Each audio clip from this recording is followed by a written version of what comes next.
King of the Ring 1993 pay-per-view review with your host, Mrrock. Hope everyone's doing wonderful out there, wonderful for YouTube. Just need a couple minutes before we start. Make sure that we're live before I start the pay-per-view. Looks like we are live. Okay. But yeah, please like and subscribe. And with that being said, we're going to get things into it. This is going to be Netflix version, so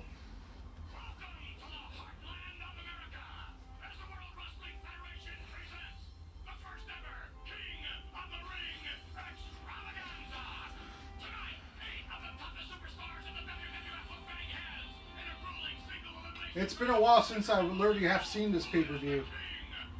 I remember who wins. I just don't remember all the matches.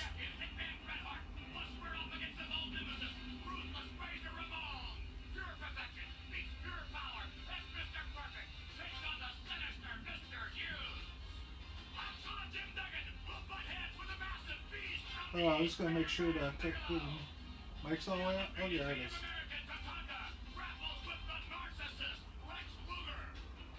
Making sure the mic was all the way up so that you guys can hear me.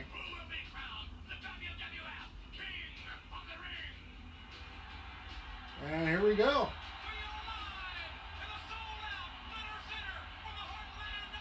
Of course, I can't show the footage because WWF will copyright claim it.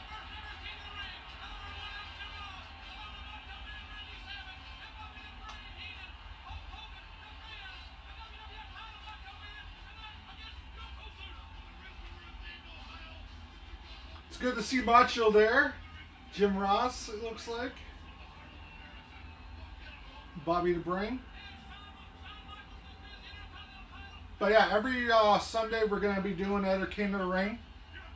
So we're starting off with the first one. Next week will be 1994. And then we'll be doing 1996, 98, and 2002. So here comes Razor Ramon.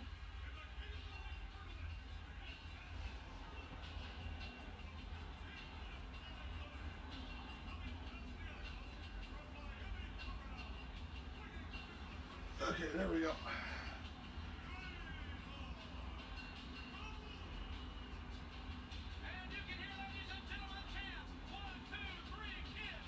Rest in peace, Scott Hall, man. Freaking love Razor Ramon growing up.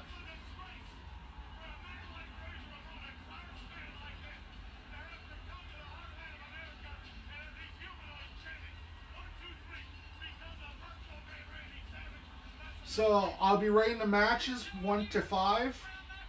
So after every match, we'll pause it and then we'll literally rank the matches. And I'll tell you what I literally liked about the matches, what I didn't like. So, but it's been a while since I've seen this pay-per-view. I was about, what, 2 going on 3 when this came out? So, here comes Bret Hart.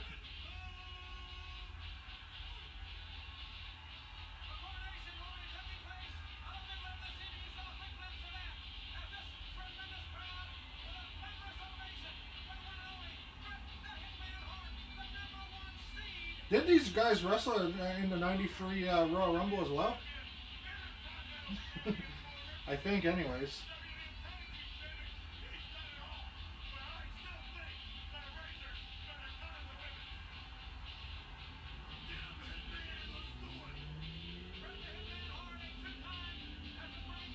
But yeah, if I was to actually show the footage, I'll just get copyright claims. So at the end of the day, I don't really want to risk it necessarily, completely.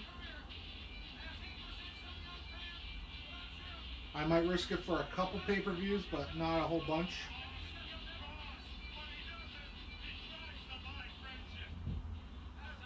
Because WWF does not like their footage literally seen, to be honest, by other channels besides them.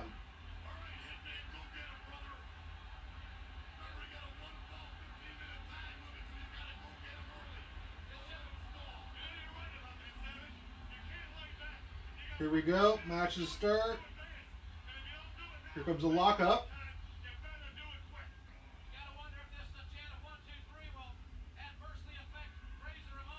Razor Ramon looks like he already has the advantage by powering through it.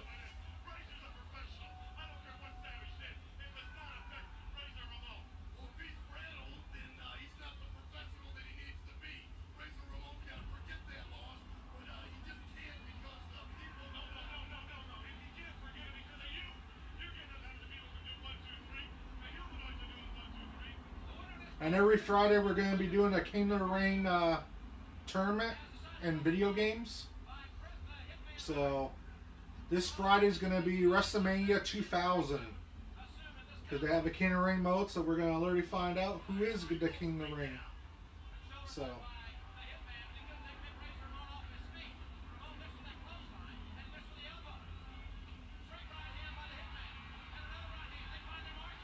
Oh, Bret Hart literally fighting back here.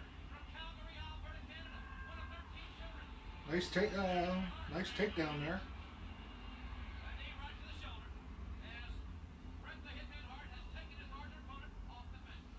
It's kind of shocked to see how young Jim Ross is, though. Here, but he was still like probably like 40, 50 years old at this time too. I don't know how old Jim Ross is actually, but I know he started his career in the 70s.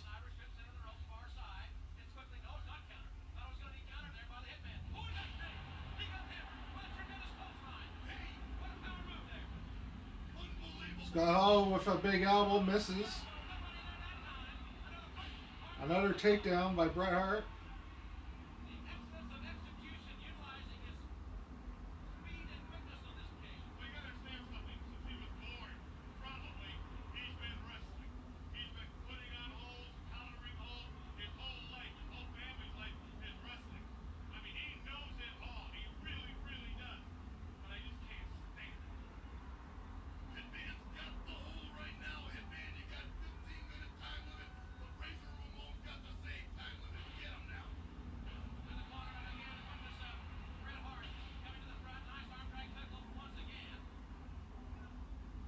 Man, this referee's mullet's awesome, man.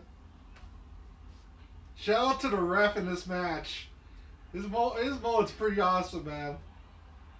But that was the day. Those were the days. You know, I don't know who the referee is, but yeah, he has an awesome mullet.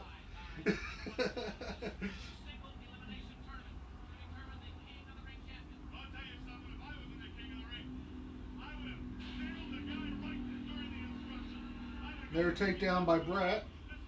Still got him in. Still got his arm already wrapped.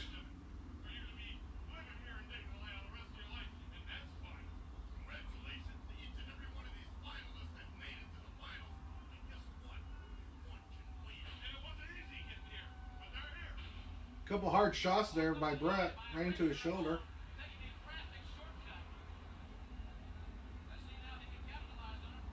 Irish whip there. Scott Hall with a elbow right into right for the pin. Gets a 2 count.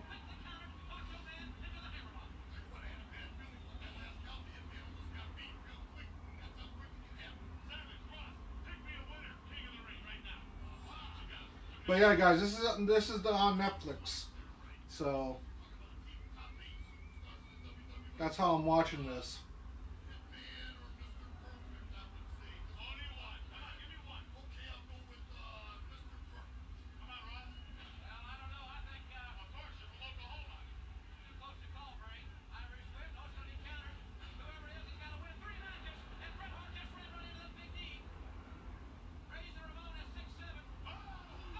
Ooh, Scott Hall throws Bret Hart right into the steel turnbuckle there.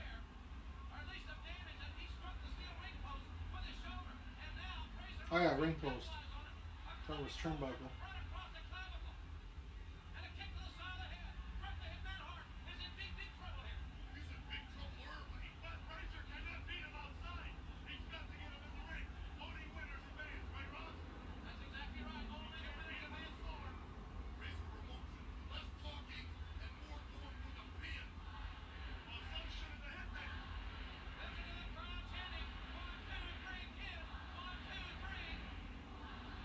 Everyone chanting 1, 2, 3, kid. Because I think this was right around the same time that 1, 2, 3, kid literally pinned Razor Ramon on Monday Night Raw.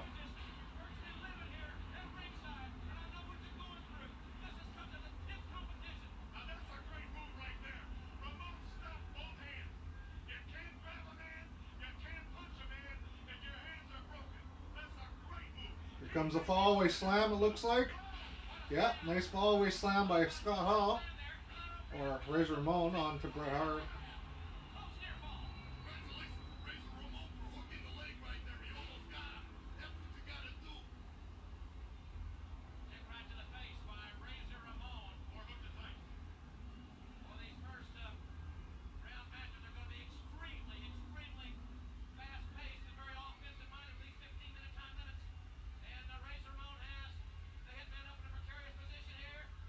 Running power slam there by Razor Ramon onto Bret Hart.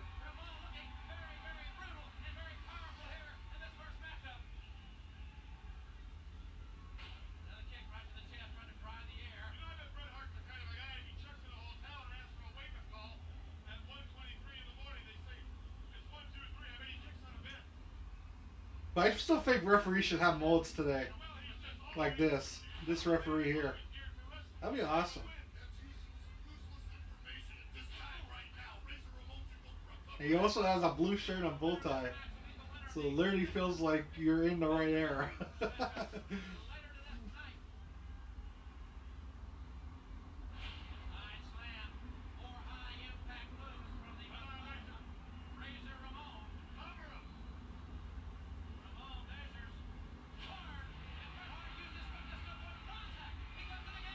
Two missed elbow drops, 3 missed elbow drops by Razor Ramon onto Bret Hart.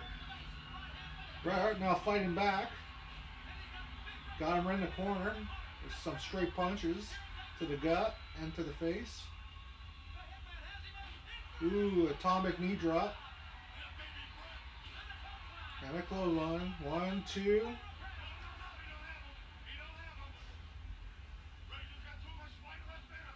But like I said, guys, we're going to watch the matches. I'm going to do a review. And we're going to see who wins each match. And yeah. It's been a while since I watched the 1993 King of the Ring. Same thing with 94. The one I recently watched was 98 not too long ago. Because I have that on VHS. But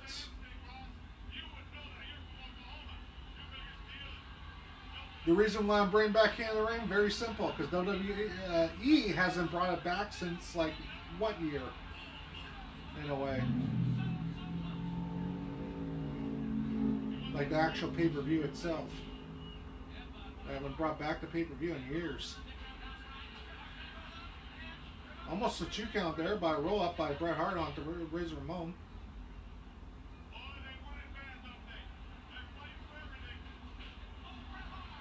Bret Hart got shoved into the corner there as he tried to literally do a running bulldog.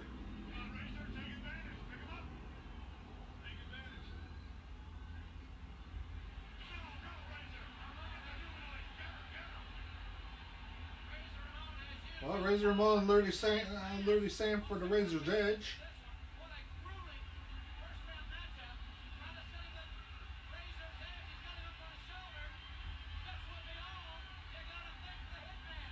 Oh, Bret Hart literally is trying to kick out, and yeah, he does. Bret Hart kicks out.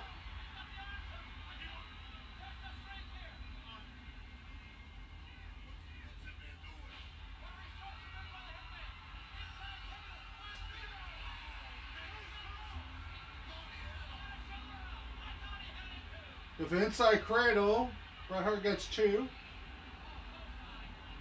Bret Hart literally thought he had it, though.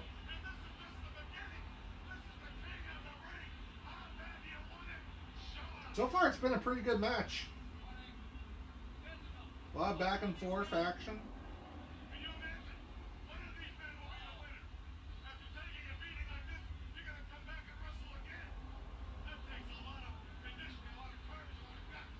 And this is the opening match, too. Bret Hart literally drops on him. And that's it. Bret Hart literally gets the win. From the top rope, literally drops onto Razor Ramon and gets the pinfall.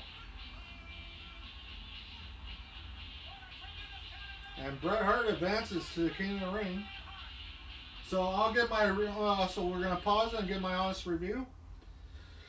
I really think that this is literally a 3.5 star match, 3.5 for sure. Hello Dan, hope all is well. But yeah, 3.5 star for Bret Hart versus Razor Ramon. Great start for opening match. Um, a lot of back and forth, a lot of nice reversals, everything else. The only downside is that technically, I feel that technically, you know,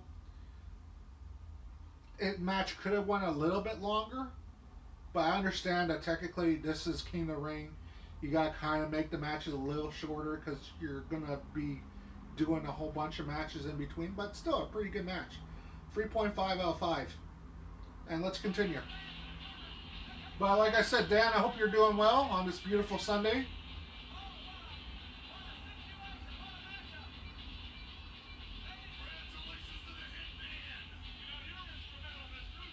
And like I said, the reason why I'm not literally showing the footage because copyright claims will be right up the butt.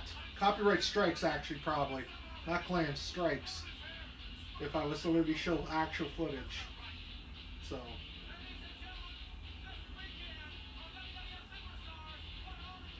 But every Sunday we're going to be doing another King of the Ring pay-per-view.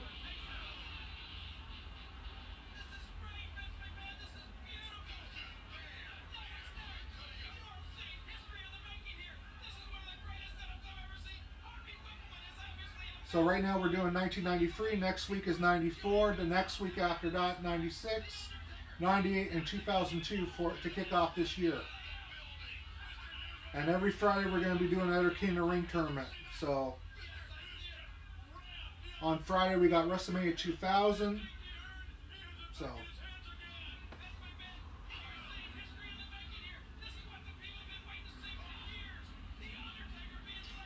I originally was planning on doing Mind's Eye for July 13th. That got canceled, guys. After I seen the gameplay footage of Mind's Eye, the actual gameplay, I just went, this is an early development and I don't feel comfortable doing the game. So I canceled the pre-order and I bought the Mafia game. Mafia, the Old Country, I think it's called. So.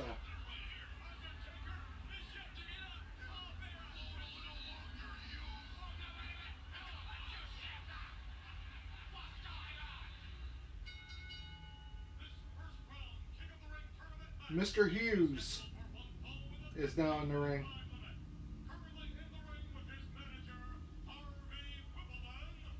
Oh yeah, I forgot about Harvey Whippleman. Oh wow, this takes me back. I sort of remember Mr. Hughes. I just forgot about Harvey Whippleman.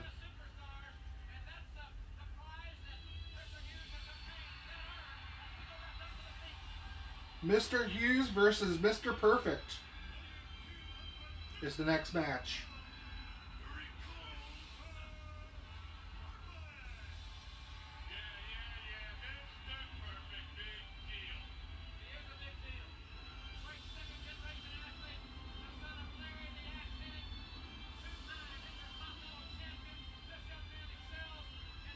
This guy should have been like world champion a couple times in WWF. I feel Mr. Perfect, like, it literally goes by himself, the perfect champion.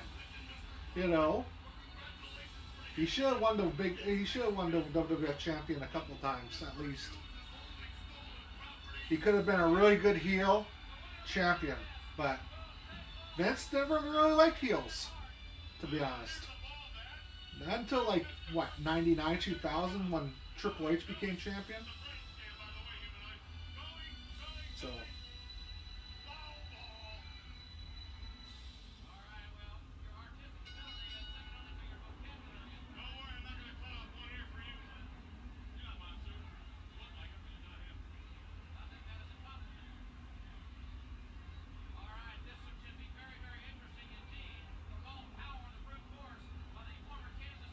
You can already tell Mr. Perfect's going to win this match, probably.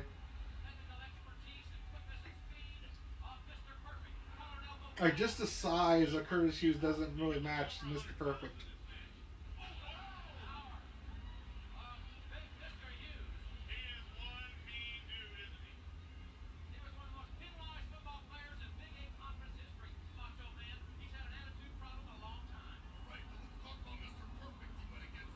Back to lockups here. And Curtis Hughes now shoves him into a corner.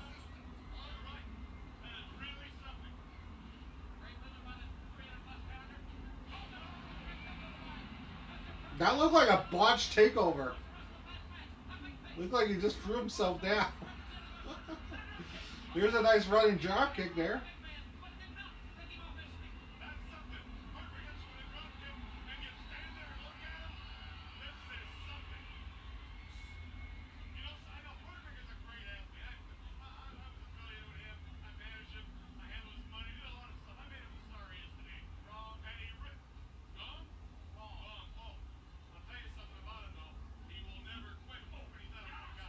Wow, one right hand, huh? And he goes flying out of the ring. Mr. Perfect. One right hand by Curtis Hughes and Mr. Perfect's out of the ring. Staggering, too.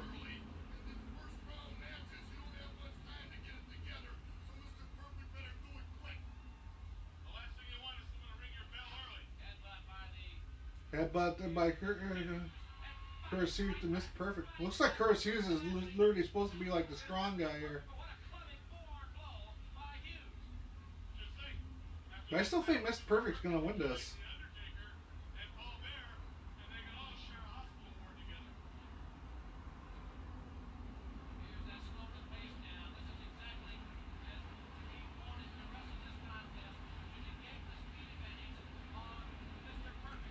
I love wrestling. I love watching old wrestling matches. Hey, same here, man. You know, like I literally said, I was literally like, what, 2, 3 years old when this came out? Well, 2 going on 3. So at the end of the day, I was just a kid. But I do remember watching some of this stuff when I was a kid. You know.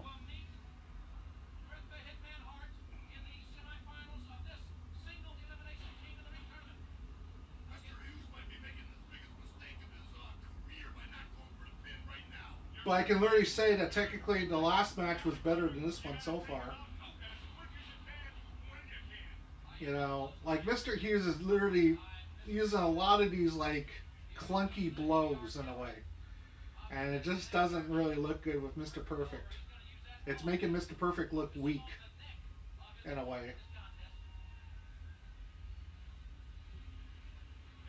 Because he has to sell for every goddamn move. You know. And when you gotta sell for every freaking move, it doesn't look good. But we'll see if this match picks up. But you're right. I do like watching old wrestling as well. And like I said, next week is 1994 King of the Ring. The next week is 96, 98, 2002. So there's a lot to go through.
Well, they're asking Brett who he wants to face, and they said Mr. Perfect, so.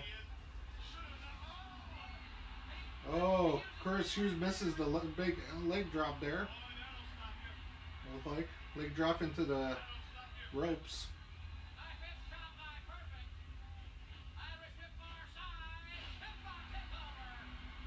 Nice hip toss there. Takeover. Mr. Perfect now firing back. Big, big back body drop.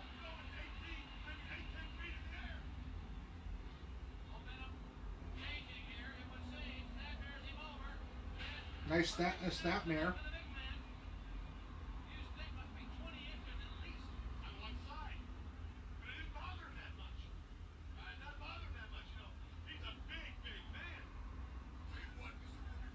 Firing some punches there in the corner.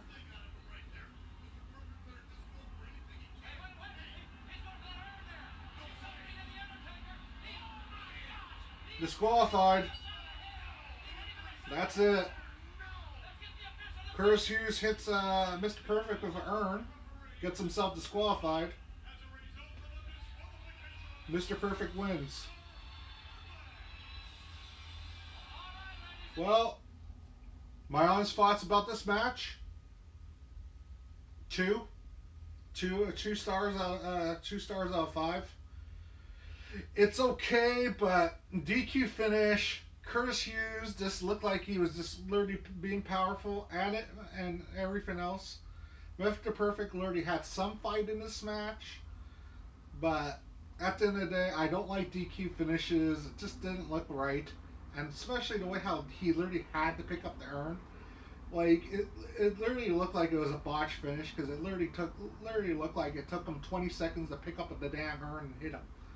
And that time, like you're kind of stalling in a way, the crowd. So yeah, 2 stars out of 5 for this match. Let's continue.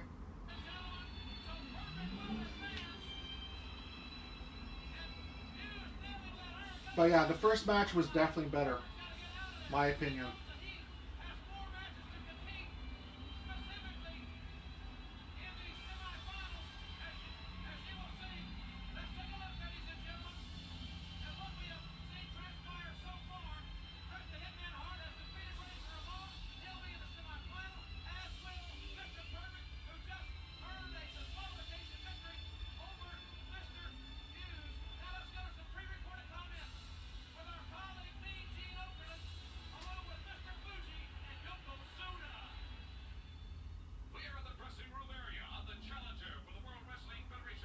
Oh wow, freaking boombox, huh?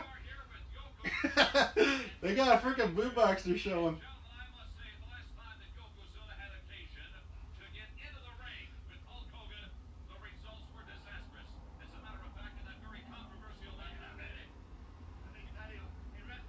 Also, Mr. Fuji.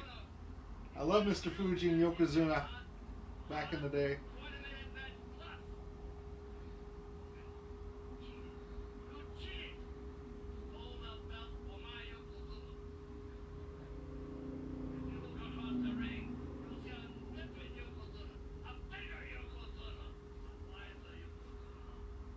Same, huh? Yeah, too bad he's dead. You know, rest in peace, Yokozuna.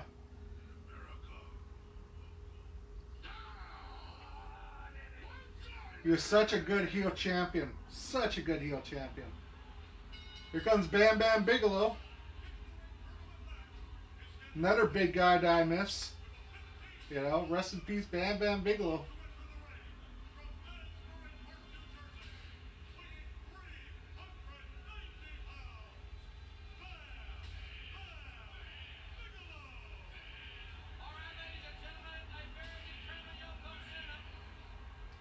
Hello, Thumpin' Dork.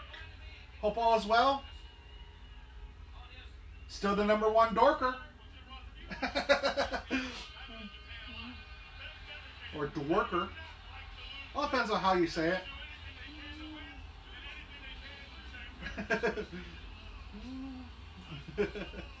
Here comes Hacksaw Jim Duggan here. So yeah, there's this sound for anyone that's literally coming in. There's this sound because technically, if I was to show footage, WWE would just copyright strike the video, and I would have to take it down probably. So that's the reason why there's this sound. And I am doing a live review, so I'm watching this on Netflix because I don't actually own all the pay-per-views. you know. So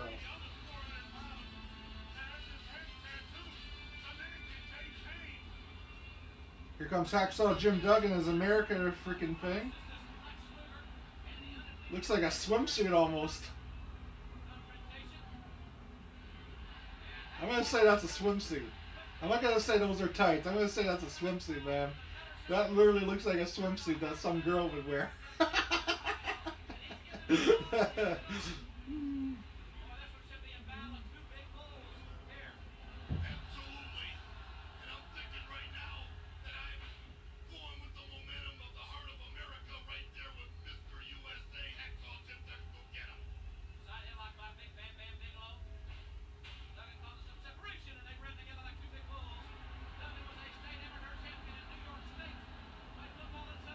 But yeah, this is the first time me watching this in like, oh, freaking years. I don't even remember the last time I watched King of the Ring '93. Probably over 15, 20 years ago. I remember who won the King of the Ring though. I just don't remember how it came out in a way. So.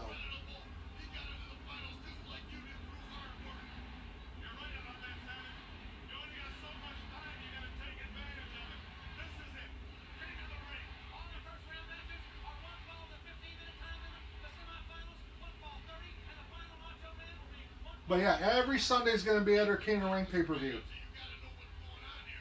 We've got 5 of them. So, like I said, next week's the '94. Then we're going to go '96, '98, then 2002. And then if I do it next year, I'll cover the next pay-per-views, like next June. Maybe I'll cover the next what was it, 4 or 5 of them next year.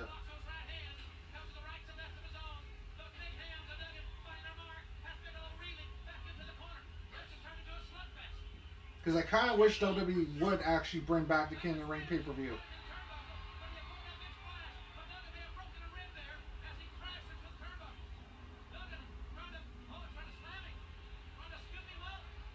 Duggan trying to scoop him up.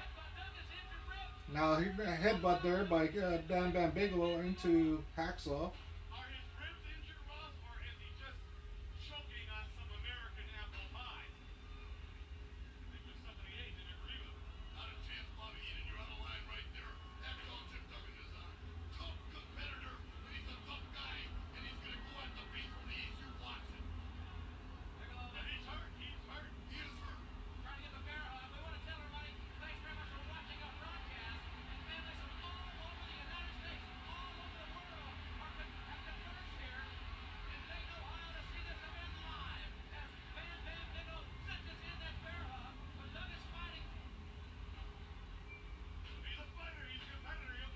Honestly, these two guys do not square up to each other very well. They're showing the dark side of wrestling in a way. And if you don't know what the dark side of wrestling is, when technically you have to try to make it look real when you're literally looking like it's completely choreographed and fake in a way. I'm not saying wrestling's fake, but it is choreographed. But when you're making it look too freaking fake, yeah. Because there was like a bear hug there, and then technically it's like they're not even showing any pain, nothing like that. It's just like, okay, you know. There's that other bear hug right there, just like what I'm talking about. You know, when a guy can literally not do anything, it just looks weak.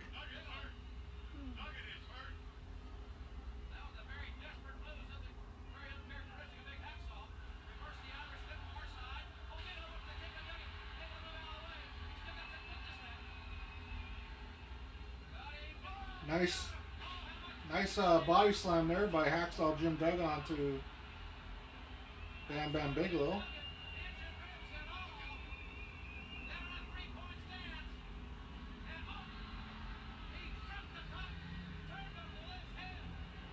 Seriously, is this how the match is really gonna literally end? It looks like Hacksaw misses literally a freaking move, And then Bam Bam goes to the top rope, does a flying headbutt, and there it is. That's the win. 1, 2, 3. Bam Bam's the winner. Uh,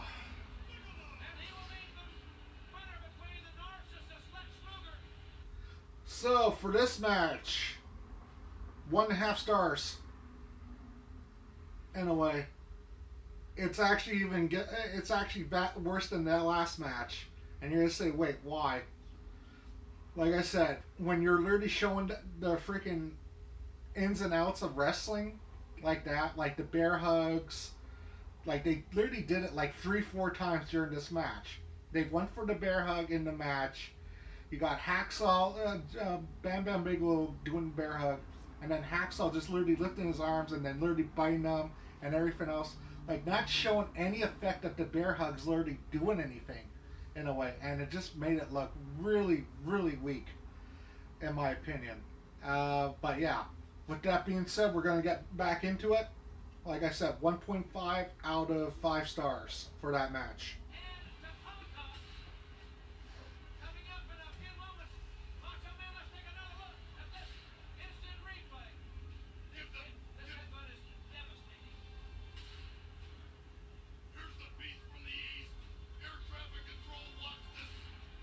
It could have been a good match, but no, just no. When you have to do that many bear hugs and make it look weak, it's just like,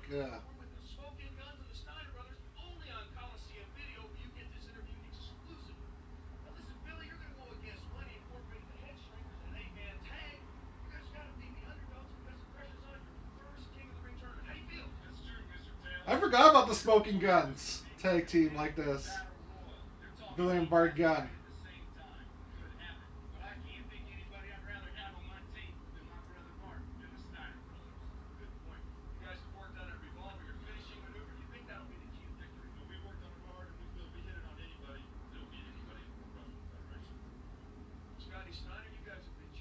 And there's the Steiner Brothers right there. Nothing finer, big pump Scott Steiner, baby.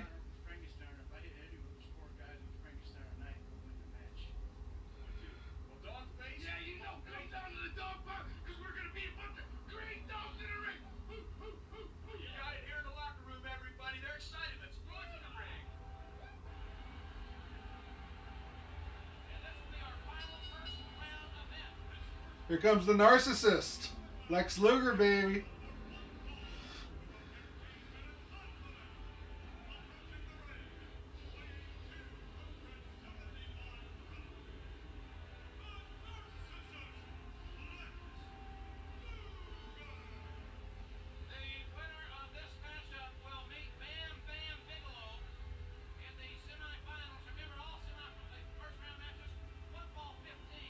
Also a WWE Hall of Famer, Lex Luger, because he just went into the Hall of Fame this year, I think. I think it was, right? So,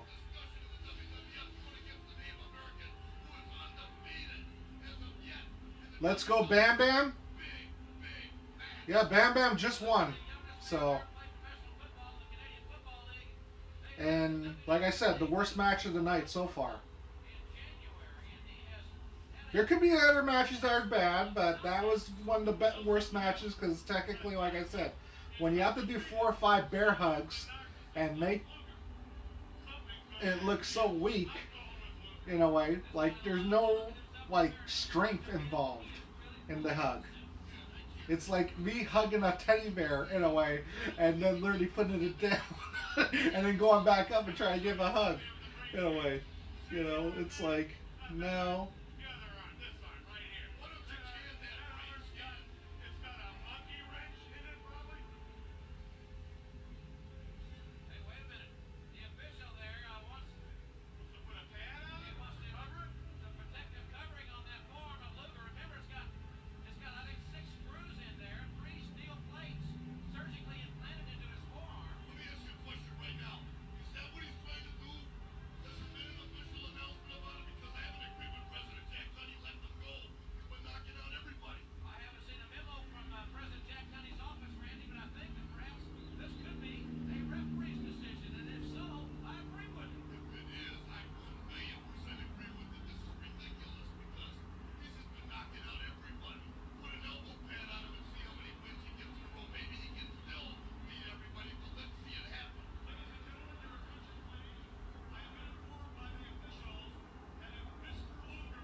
So he has to take off his elbow pad?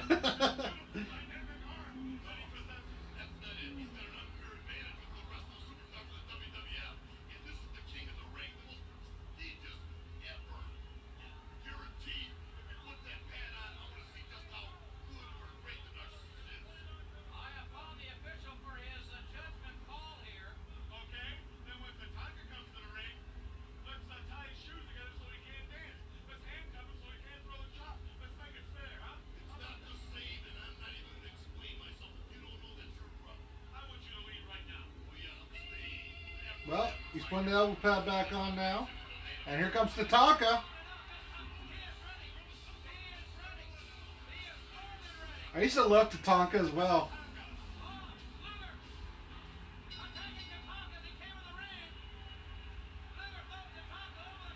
Tatanka goes over the top rope like a little rag doll there as Luger looks at himself in the mirror. There's still a big standing mirror.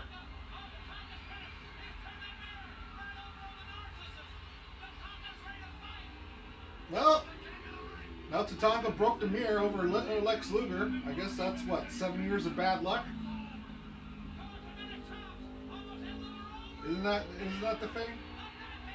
If you break a mirror? Tatanka now fighting him way back. Picks him up, body slams him up, right outside the ring onto the mat.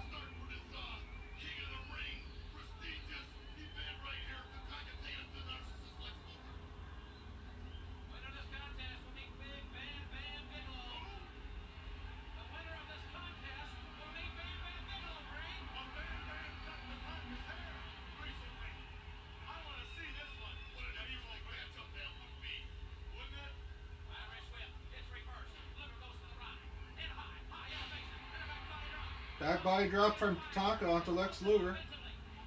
Nice clothesline there.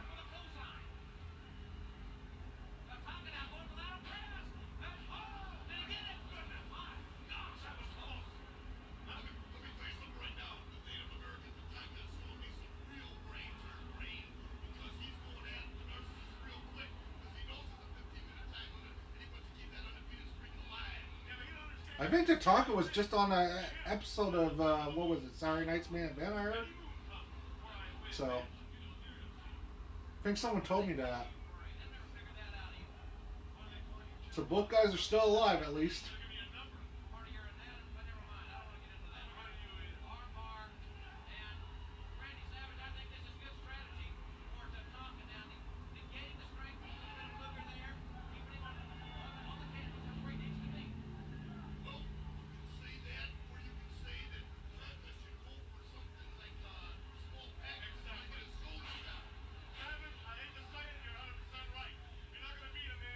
Tatanka's still keeping that arm bar in.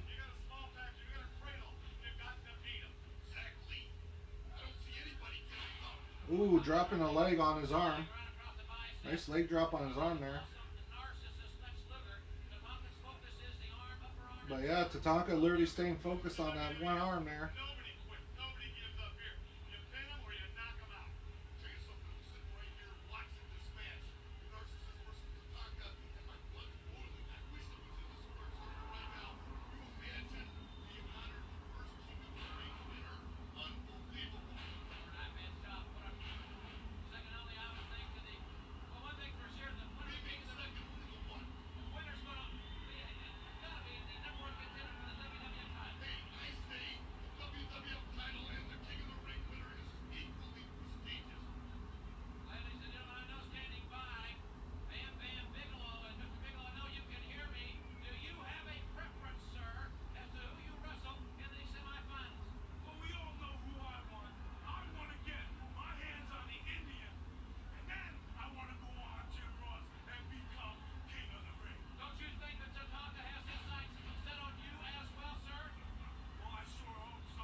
So Bam Bam wants Tatanka to win, he said.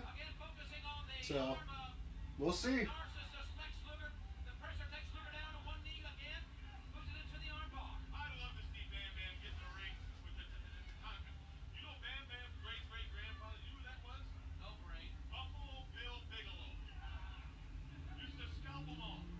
Buffalo Bill Bigelow? What the hell is Bobby the Brain Heenan literally talking about? It sounds funny though. Buffalo Bill Bigelow. I wonder if he puts the lotion on his skin.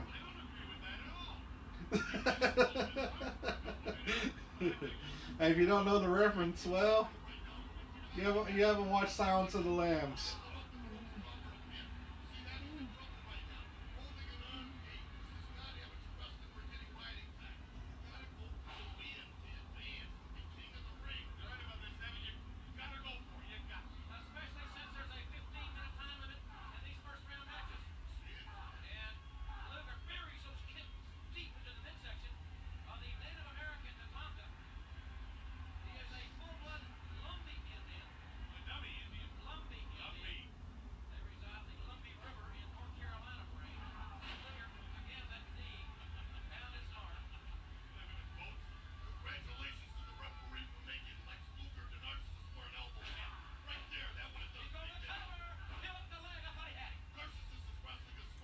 I like that scene from Joe Dirt. It puts the lotion on. Oh yeah, with the freaking because he wants the what was it the car magazine, right?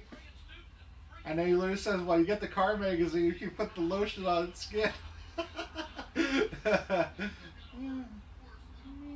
Oh yeah, that's right. The Auto Trader. That's it. Auto Trader. Yeah. And he was looking at what was it? The Dodge Dart, right? I think it was.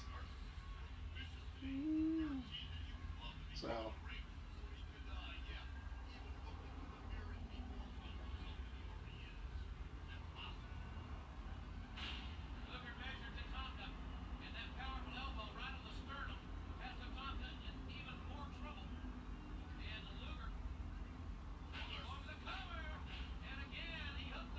Well, there's two there.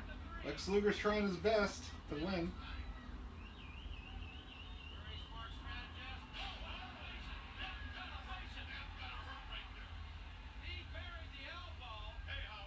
Nice elbow drop there.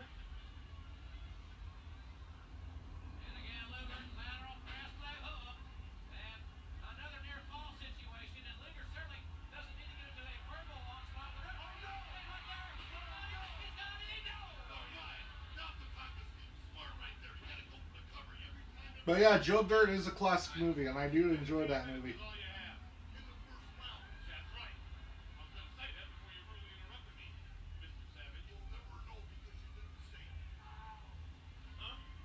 So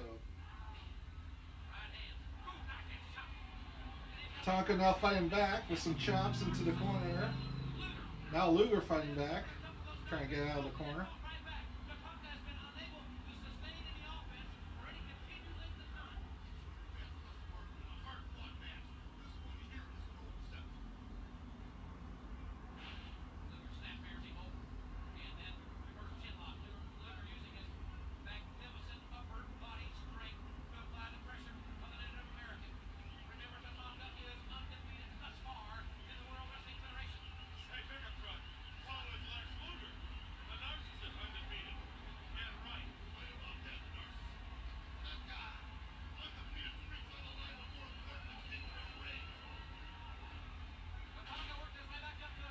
Luger throws him down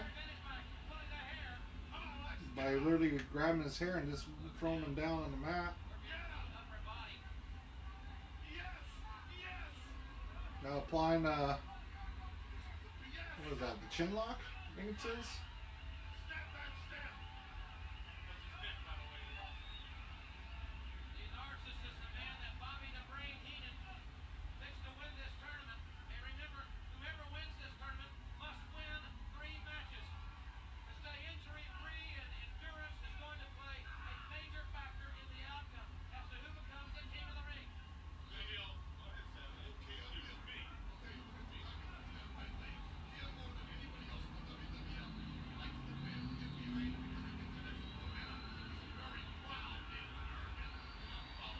Yep. Tonka now fighting back.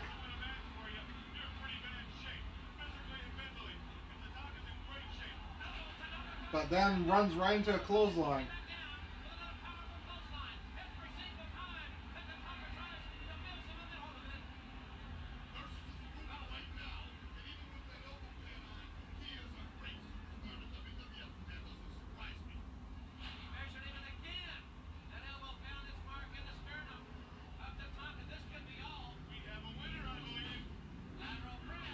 2 count.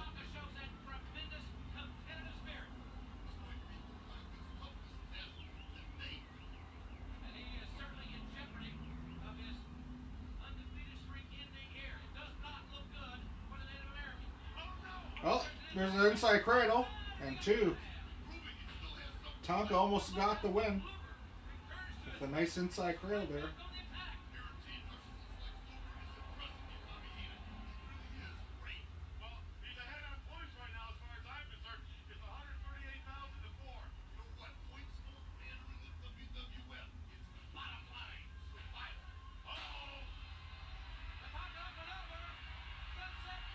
Sunset flip, 1-2. And Luger kicks up just in time before the free count after that sunset flip there into a pin.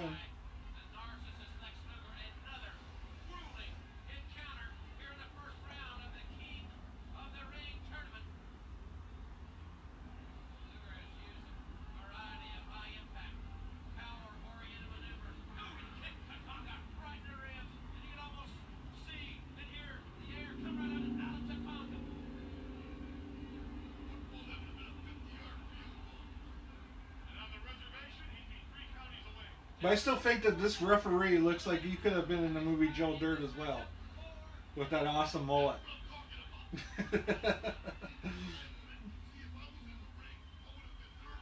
But yeah. But that was the years, you know. The '90s had mullets. Everyone forgets about that. Everyone thinks that the '80s were all mullets. You know, the '90s were as well. You know, even the 2000s had mullets in them.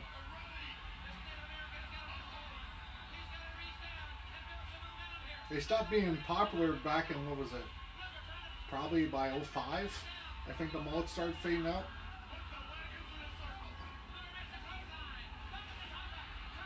But back in the '90s, oh yeah, mullets were popular.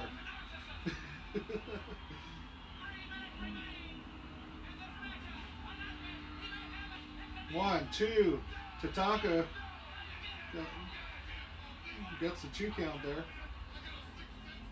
Almost got the 3. Running power slam there. 1-2. Another near fall. This is a lot better than the last match, that's for sure. Nice power body slam there. Tonka going to the top rope. Oh, top rope flying chop. 1-2. And still a 2 count. Tatanka literally doing anything he can to literally try to get the win. Another. Oh. Looked like he was trying to do a flying missile drop kick or something like that and missed.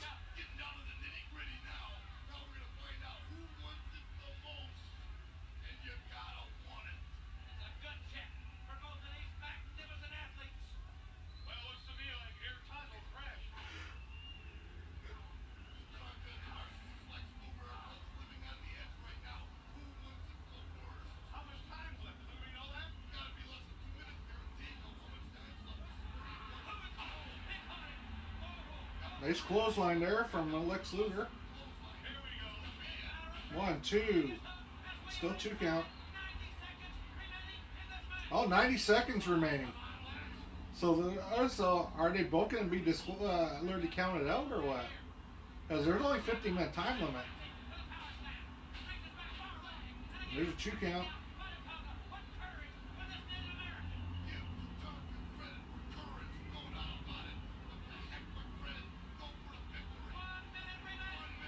One minute remaining in the match, they said. Because each first round is 15 minutes, they say.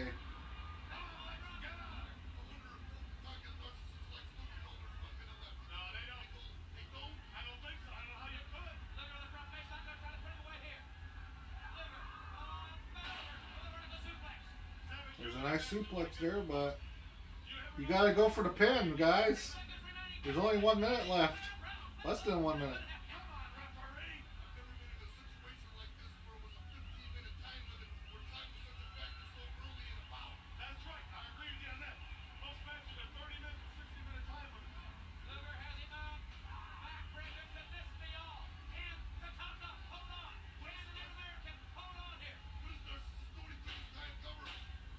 And there's a 2 count there. And that's it. Both guys have been counted out.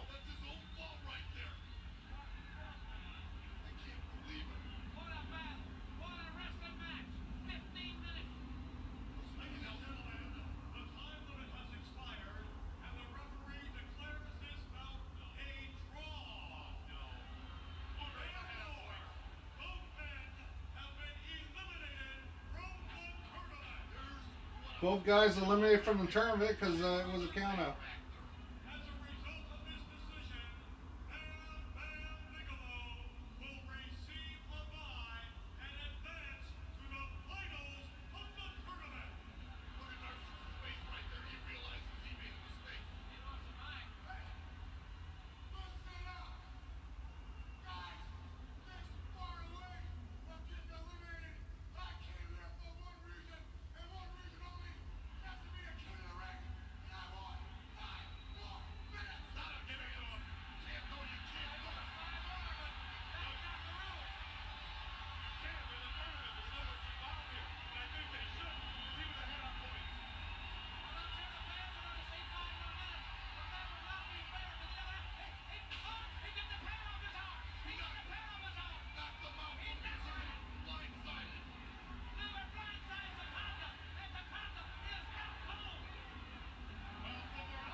But yeah, both guys have been eliminated, but the segment's still going on. That's why I haven't literally did a review yet. It's still going on, so they're checking on Tatanka because Lex Luger literally blasted him with a elbow. He took the elbow pad off and blasted him when he had screws in his elbow.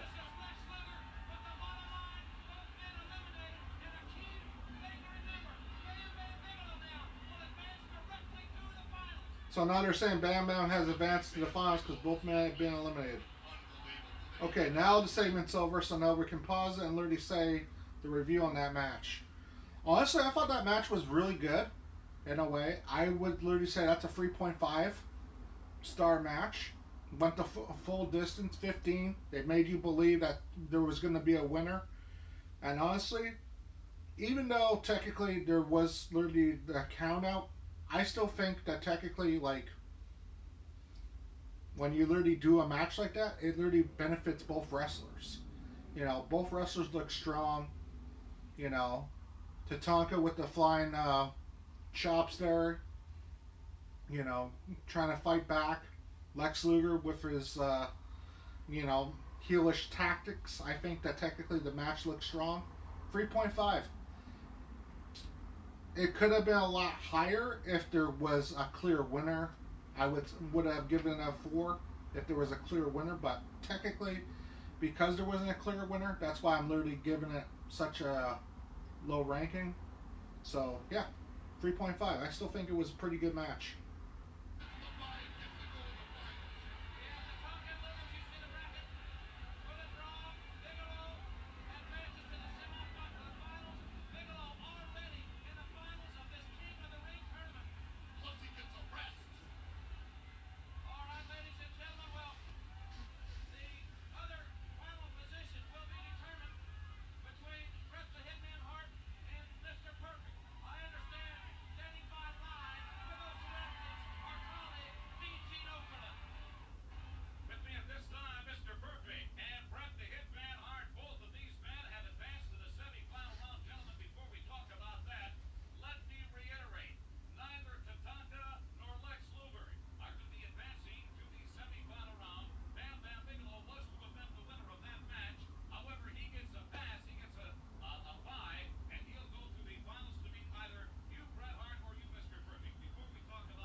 It is awesome about this promo. Like second generation guys literally battling out in 1993.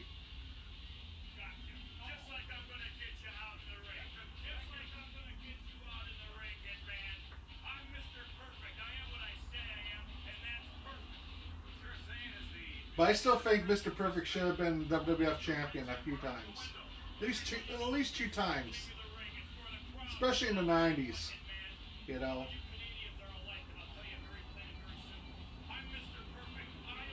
I could literally have already seen it. The perfect champion. The perfect WWF champion, you know. Playing that heel. And honestly, it would have been so goddamn good. But, uh,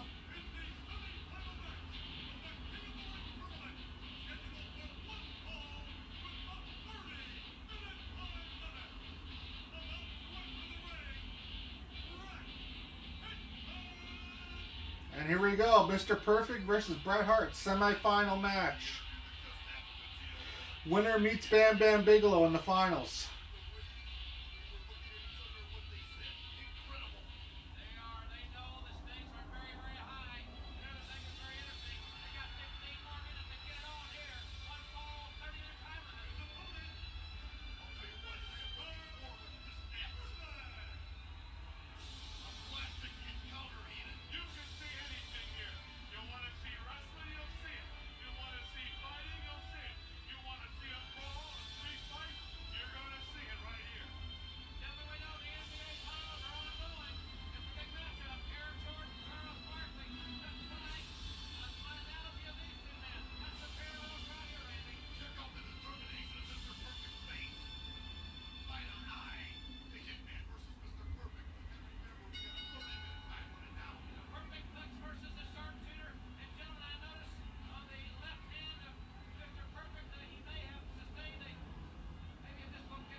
I'm just going to get some water, guys.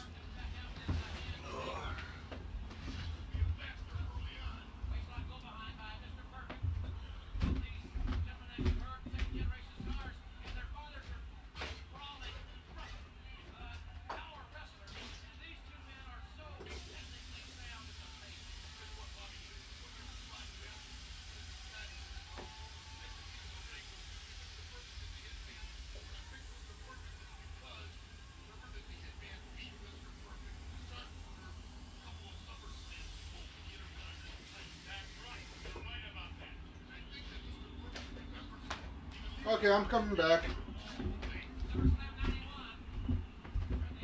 But yeah, it's a very hot day here in Winnipeg. Or Winter Peg, as we call it. So it's very hot today. It's like, what, 32 degrees Celsius right now?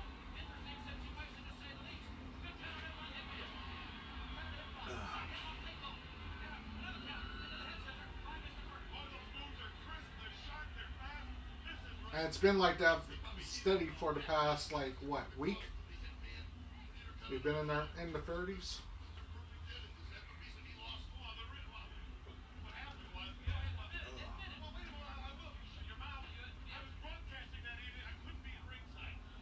Oh, Bret Hart with what's that move? Kind of like a chokehold on Mr. Perfect. Kind of like a sleeper. Oh, now they're in the corner. Ooh, nice 9-inch chop there by Mr. Perfect.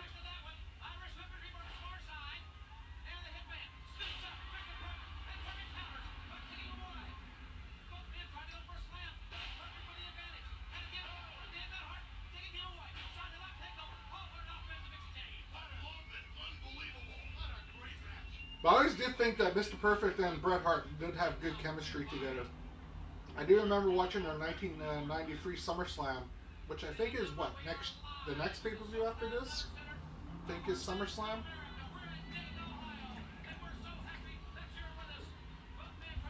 or was it '91? It was either '93 or '91. I just remember them wrestling at a SummerSlam in the way, and it was really good. Which I do have on VHS actually. I just can't remember which one it was. Because it's like SummerSlam greatest hits. So here comes a roll up, and there's two. Back to the takedown. Nice fast-paced action between the two guys.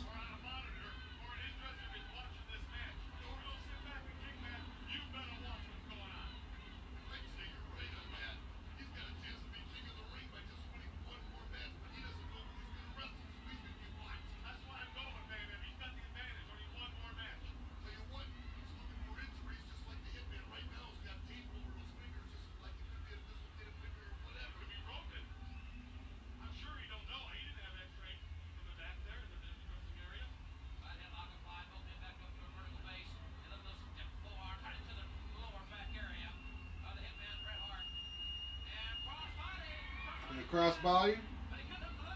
Nope.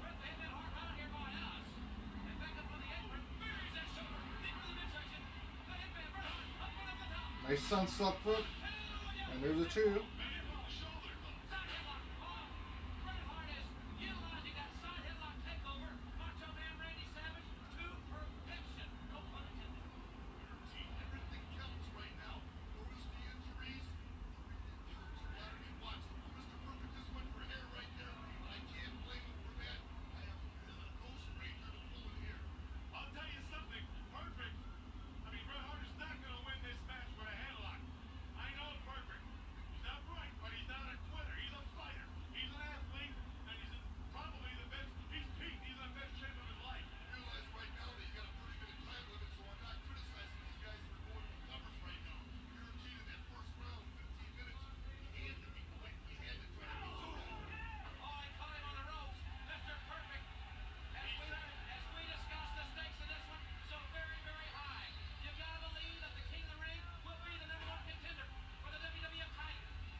Nice standing drop kick there by Mr. Perfect. Oh, Mr. Perfect pulling the strap down.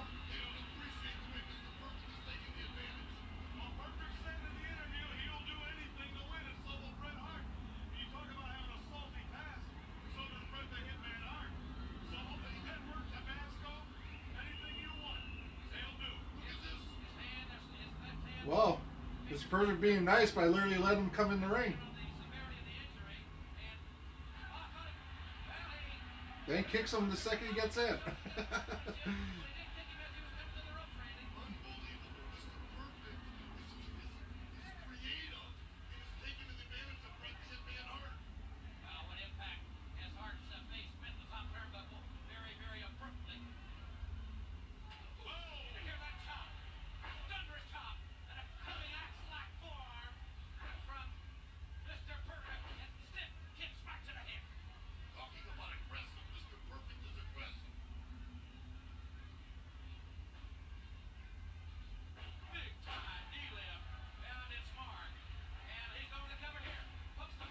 And there's a two count.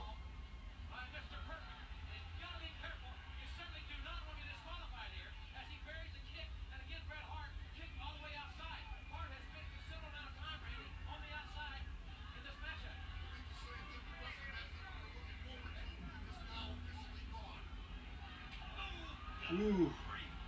Nice 9-inch chop there from Mr. Perfect down onto Bret Hart on the outside.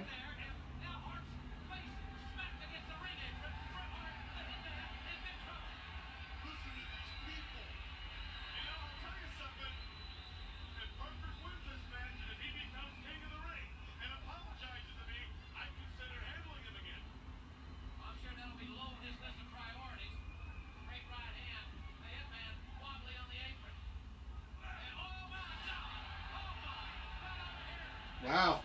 Mr. Perfect throwing Bret Hart right into the ring, outside ring guardrail.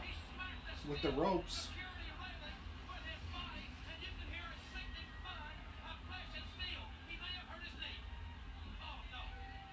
I guess this is sponsored by Pepsi because I see a bunch of Pepsi cans out there right beside Bret Hart.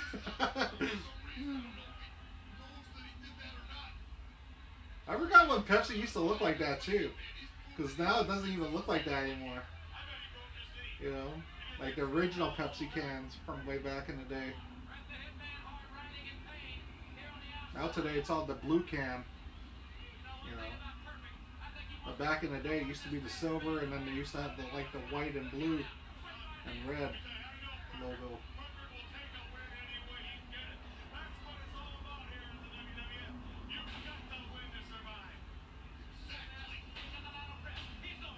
And there's a 2 count there. Mr. Perfect getting angry.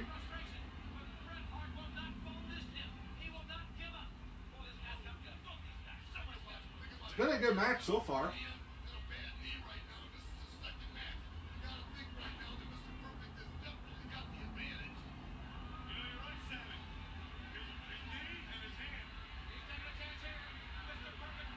Mr. Perfect on the top rope there, about to do a high risk move.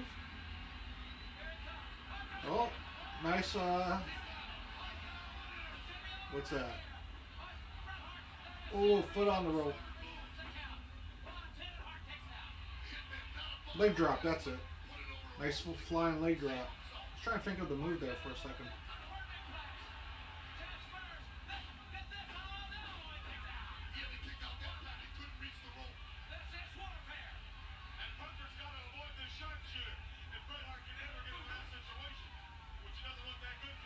Mr. Perfect going back to the top rope. It looks like.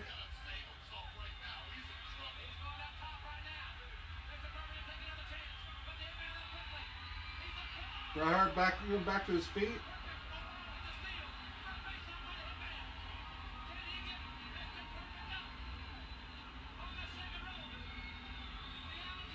Nice flying suplex there.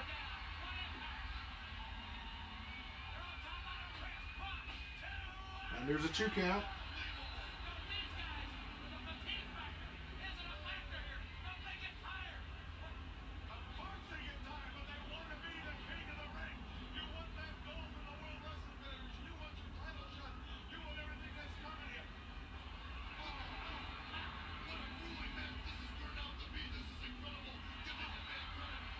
Bret Hart now kicking the legs out of Mr. Perfect. Now going for a finger four leg lock. And it's locked in.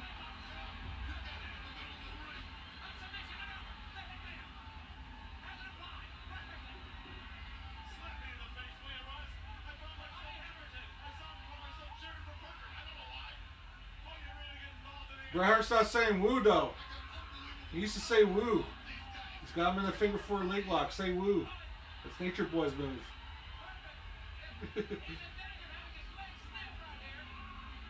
And Mr. Perfect trying anything, even a poke to the eye there, to try to get out of the move.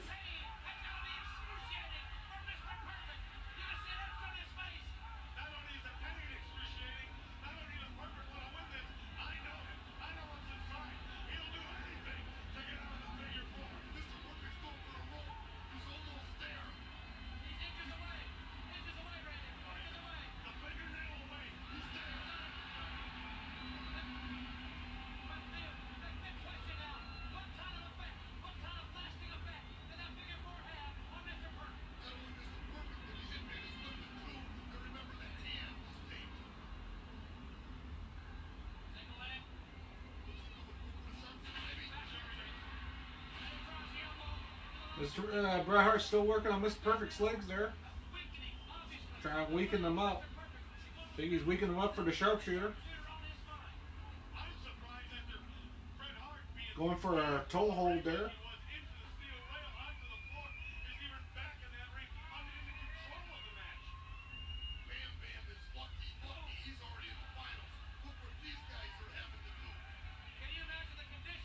And Mr. Perfect kicks out with a literally kick to the face.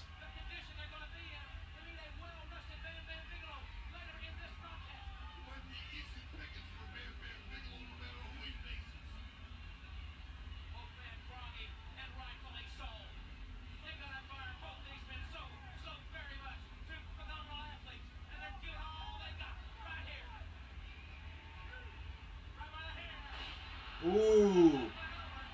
This is perfect. Tosses Bret Hart like a rag doll there by grabbing his hair and just tossed him to the mat.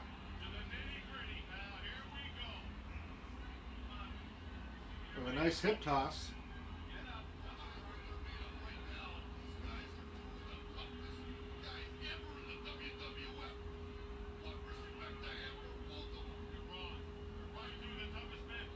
But I do hope everyone's doing wonderful out there on this Sunday afternoon or midnight in the UK. Because it's literally about what? Midnight there, I think? In the UK there? Or wherever you are. I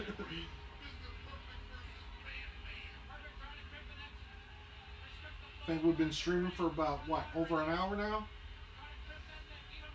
Not sure. How long has it been?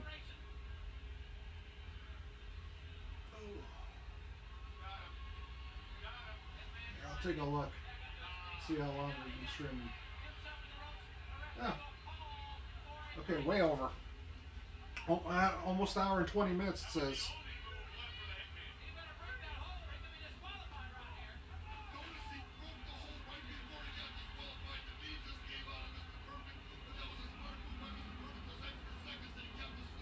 And like I said, guys, we're going to be doing King of the Ring 94 next weekend, 96 the next weekend, 98 the next weekend, 2002 to finish it off. So,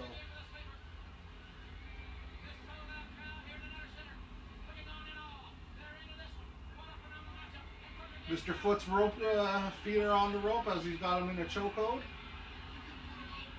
Sleeper.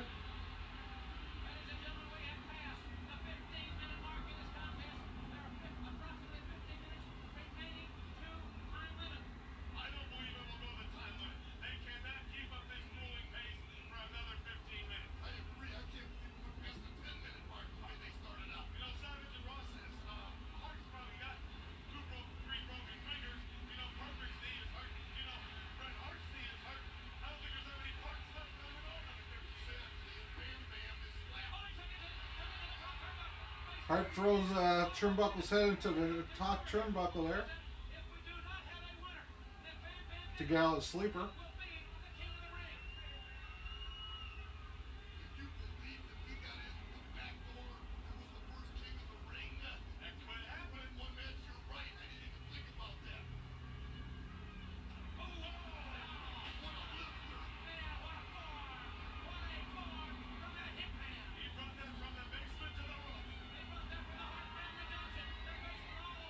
Bret Hart now fighting back. Okay, that was a weird freaking combination, but I guess it worked. Bret Hart tosses Mr. Perfect's hair down. He gets whipped down to the freaking mat and then slides into the freaking the ring post. And there's a 2 count.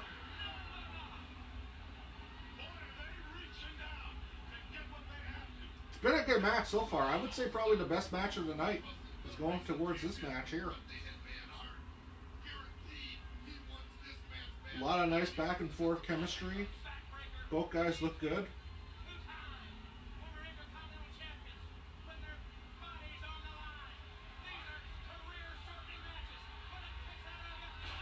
Oh, right into nice. What is that? Elbow drop right into the face of Mr. Perfect almost. Uh-oh, Hitman looks like he's about to do the sharpshooter.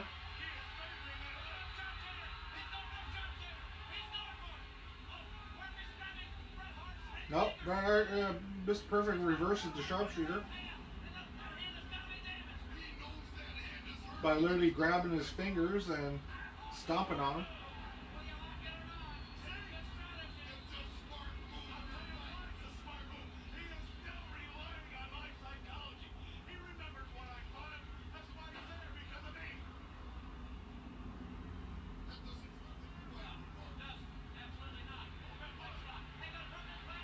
Here comes the Perfect Plex, it looks like. Mr. Perfect trying to do the perfect flex on Bret Hart. Bret Hart now trying to reverse it, and he does. And both guys go tumbling out on the outside.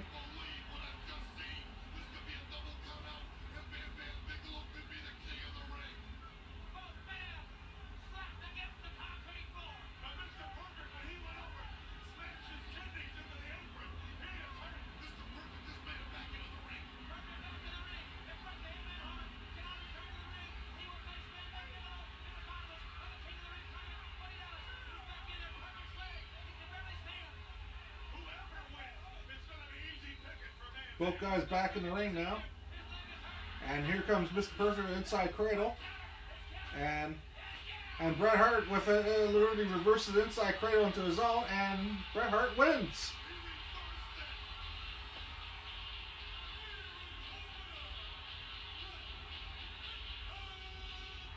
This is an easy decision for me to literally say what I'm going to literally score this.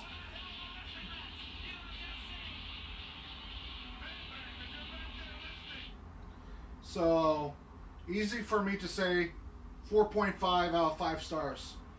The only thing I wish is that technically it would have came right down to the wire, like them wrestling like literally like 30 seconds left, and then Bret Hart maybe pulls this off. So everyone thinks that there's going to be like because they're hinting it the whole entire match. Well, there's only 30 minutes, and everything else. That's the one thing that I literally would take away. That's why it gets a half. But overall, great match, great chemistry, a lot of back and forth action. Um, even the finish was awesome. Mr. Perfect literally had him inside cradle. Bret Hart reverses inside cradle. 1, 2, 3. Perfect finish. Like I said, the only thing I would have literally give it was just a little bit more time.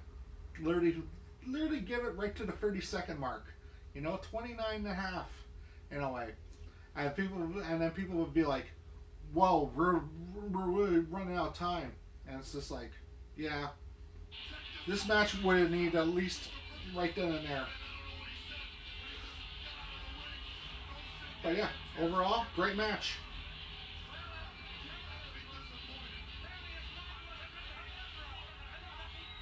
But overall, the best match of the night is this match right here so far.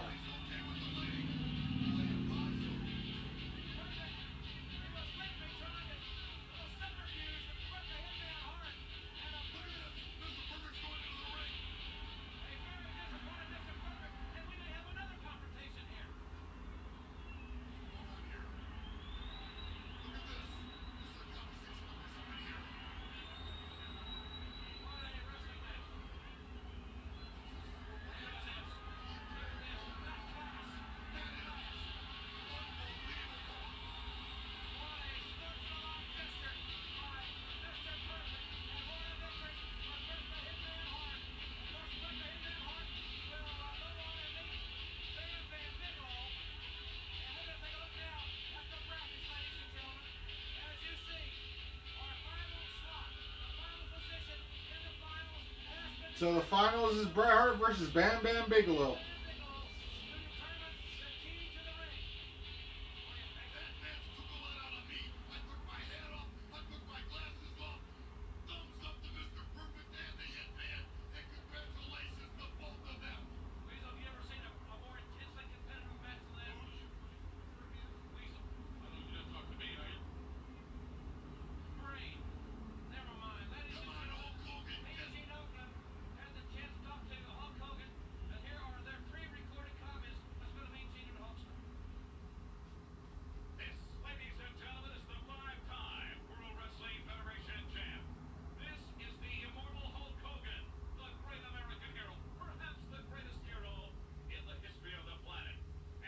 Greatest hero of all time, Hulk Hogan. They said. I like to see someone say that in 2025. Because right now he's under a lot of heat.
A slap in America's face, baby. How about the biggest slap that he did? Take steroids. And great. Some of the nastiest shit known to man. Or do people really want to watch a Hulk Hogan? Well, how would you put it? Sensational, extreme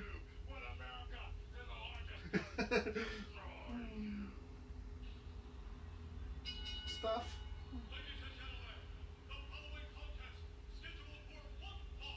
Oh, there's the Fink.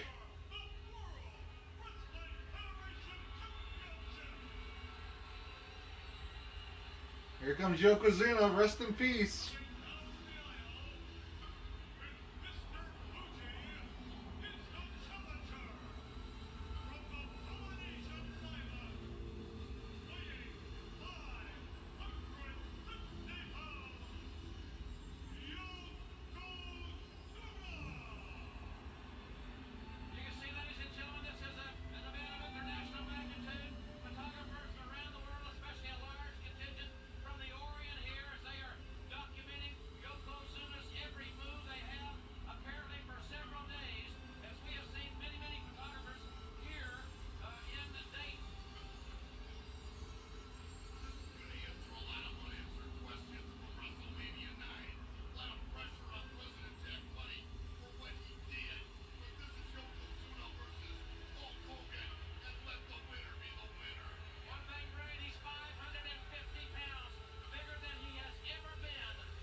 £550. Yokozuna.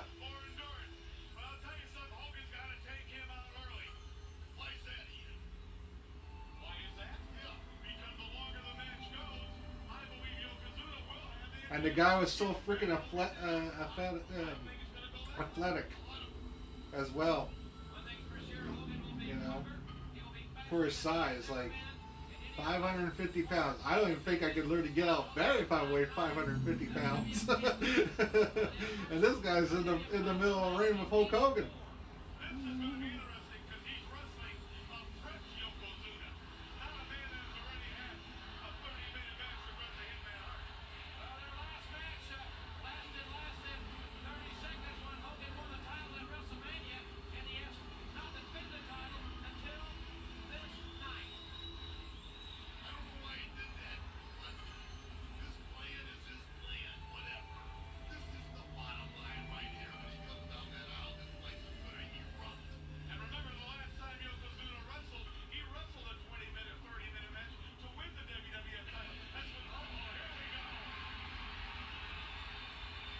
And here he comes, Hulk Hogan. Also, rest in peace, Rick Derringer. In a way, I heard he just recently died, huh? The guy that actually did Hulk Hogan's theme song.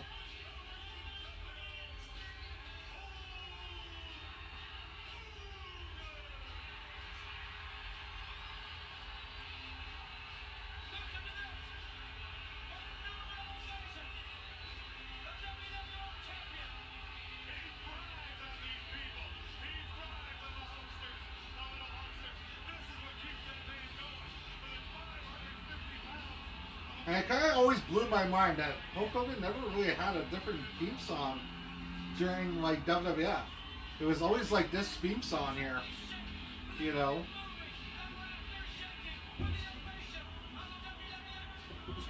Like yeah, he had the NWO theme song and everything else. But I'm talking about like his signature theme song was always like this. It felt like in WWF or E.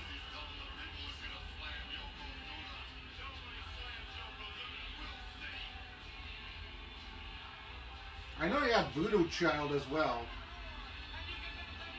but I mean like the very common freaking song for him.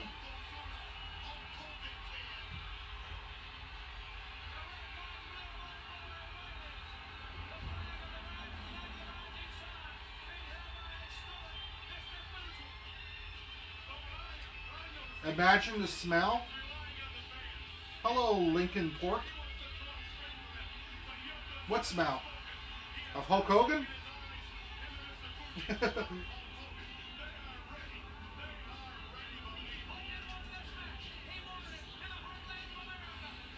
But I do hope you're doing well there.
Well, they still haven't even touched each other yet.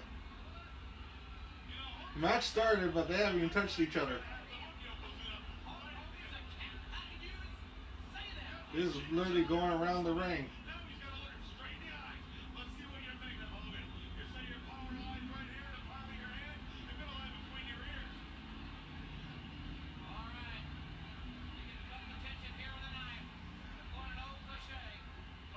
Here we go. Now they finally lock up.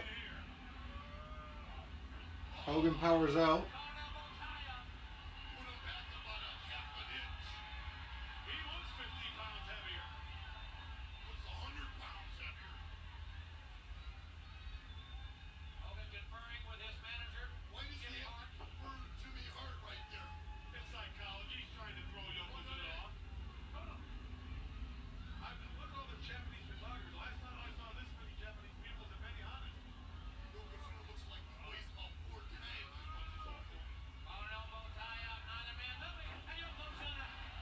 Now Yokozuna literally powers out of Hulk Hogan and throws Hulk Hogan to the mat.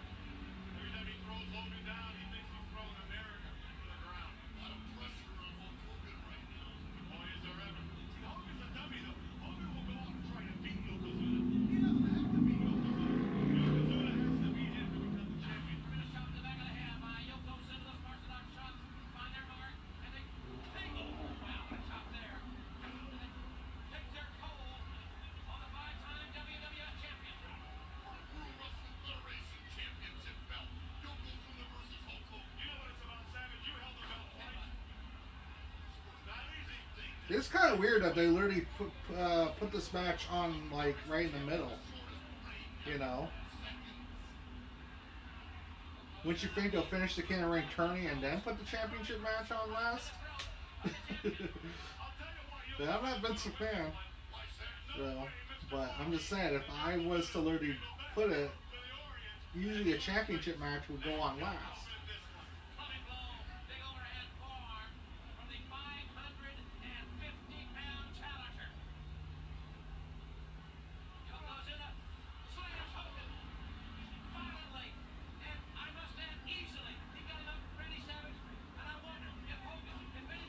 Yokozuna literally body slams Hulk Hogan there.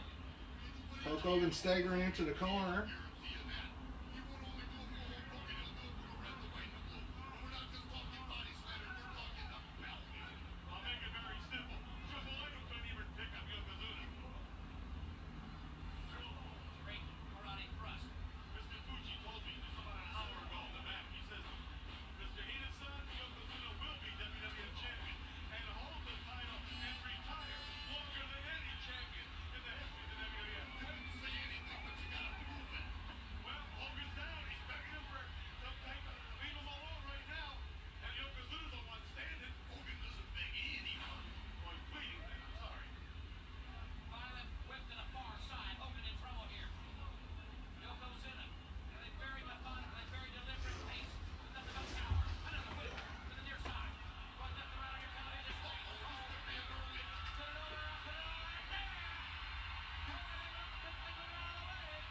Hogan firing back now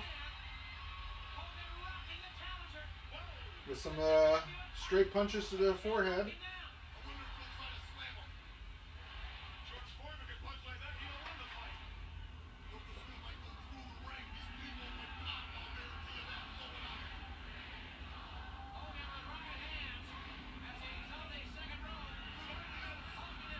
Punches into the corner and then bites Yoko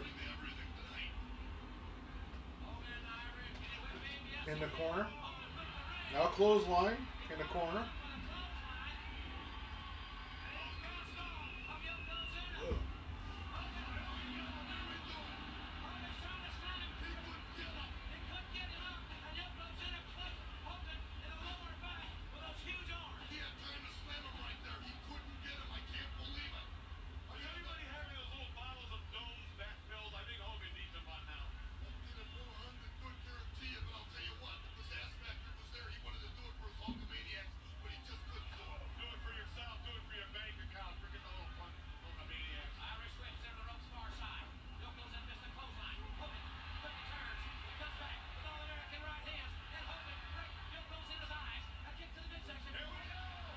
Is Hulk Hogan trying to pick up Yoko? Nope.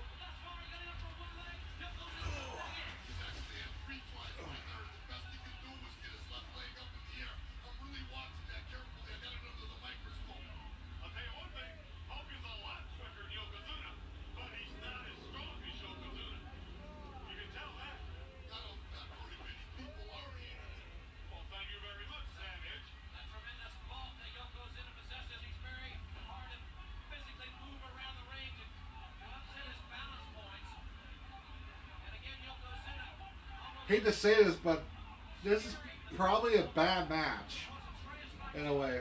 It just feels like, you know, Hulk Hogan literally trying to fight a monster again. You know, one of those Hulk Hogan monster matches.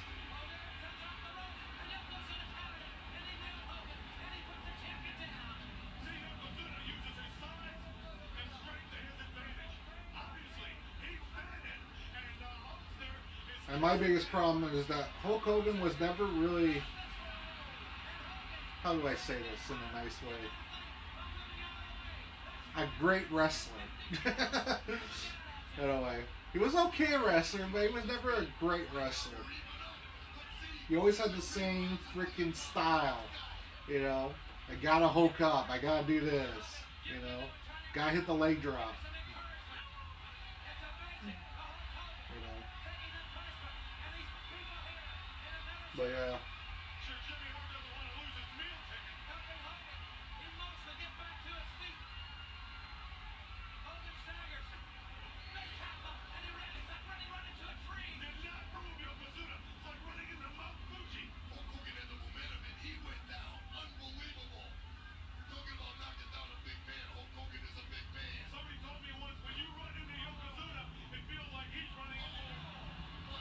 Oh, Yokozuna with a bear hug onto Hulk Hogan now.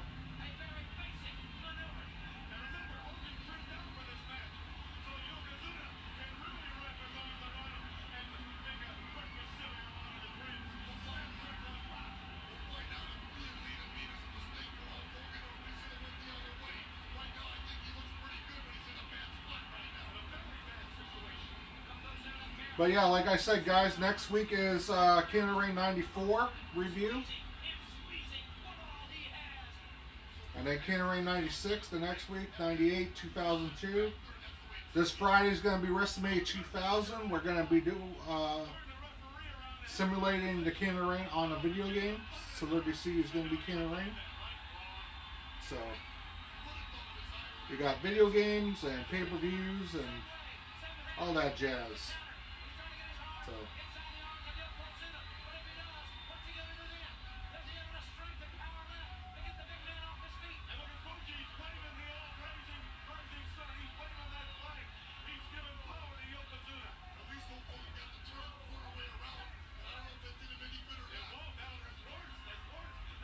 a reverse bear hug, it looks like. Oh. Still got the bear hug locked in, though. That looked like a reverse bear hug.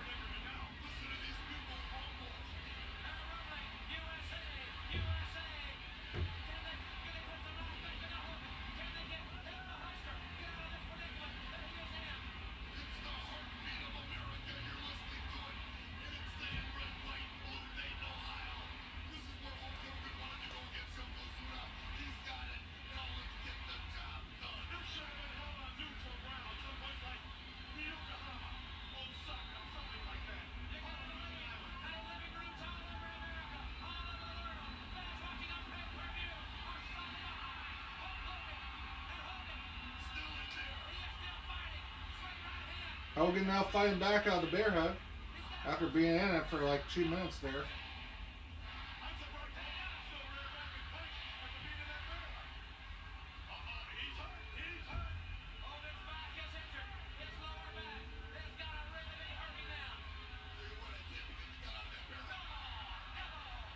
Elbow right to the head of Hulk Hogan.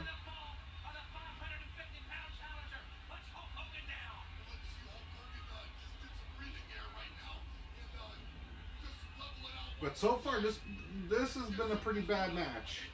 I don't know if it's the worst match of the night, but it's not been great.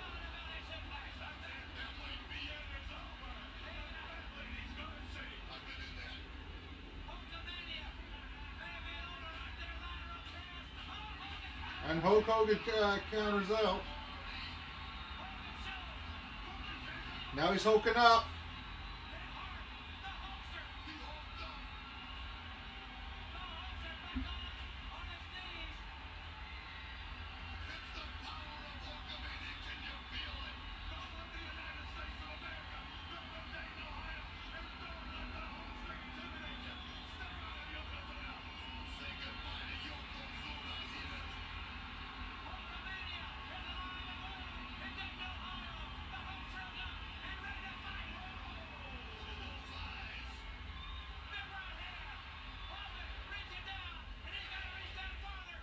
Oh no, here comes the big boot. Here comes the big boot, yeah. But he didn't go down. Here comes another big boot, huh? Didn't go down.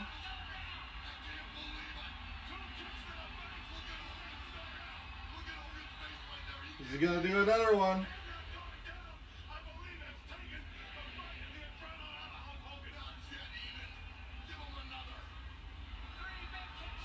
Three big kicks. And he finally goes down. Here comes the leg drop.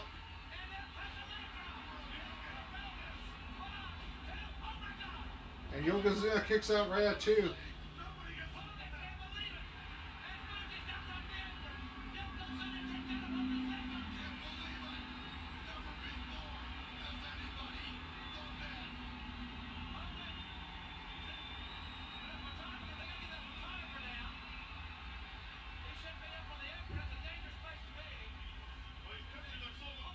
Oh, wow, really?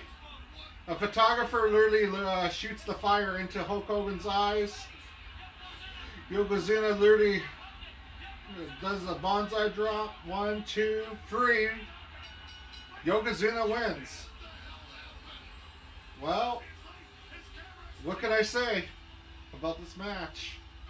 I wouldn't say it's the worst match of the night, but it's pretty bad.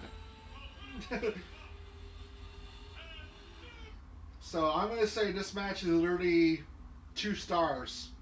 It's not the worst, but it's not the best. The worst match was, I think, what was it? The Curtis Hughes and Mr. Perfect match so far at 1.5. So, or no, wait, Bam Bam. That's it. Bam Bam and Hacksaw was the worst match of the night. But this was a bad match. Don't get me wrong. The only thing that literally saved the match was technically, they made it look like Hulk Hogan was going to win. And then they had a little screwy finish.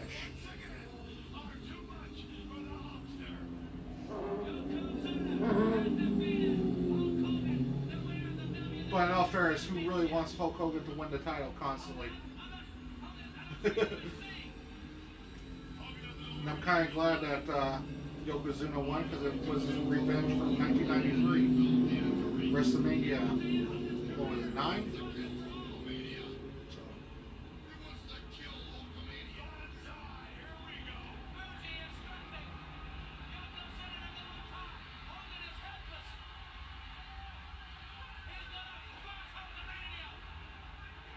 And Yokozuna literally just squished Hulk Hogan with a drop right onto his chest from the top turnbuckle.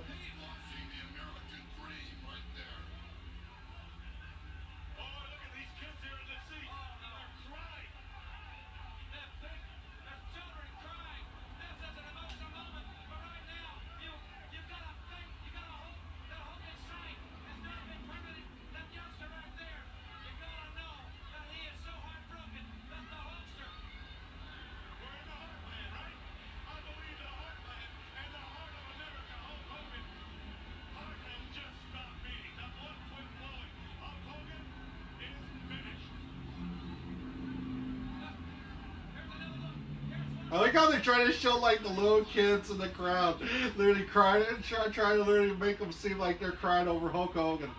It's like none of the kids are crying, but they're trying to make it seem like they're crying. You know? It's like, oh, Hulk Hogan's dead. Hulkamania's dead. You know? It's just like, come on. Not one of the kids even has any Hulk Hogan gear on them. But there is kids in the crowd that have Hulk Hogan gear on. Those would be the kids I'll be showing. Not the freaking normal kids that are just literally wearing like freaking Adidas freaking stuff. Not crying, wondering why the hell they're on camera.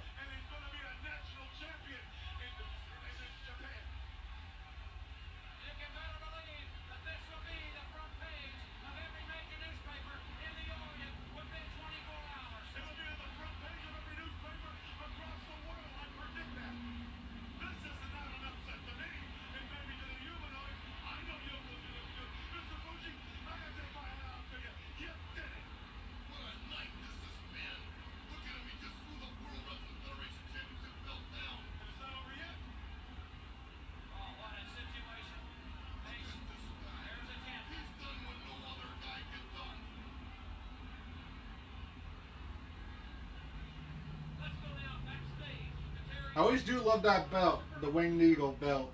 I actually have it as well. I have a replica of the Winged Eagle.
HBK versus Crush. See, this is something I forgot about.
Okay, it looks like they got a tag team match, it feels like.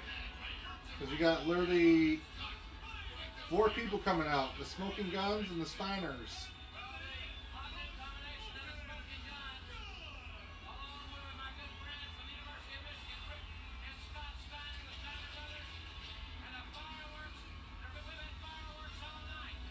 Really? They're shooting cap guns? The Smoking Guns? You shooting cap guns? Couldn't find any movie props? You gotta shoot cap guns? Oh, here comes the $1 million corporation, it looks like.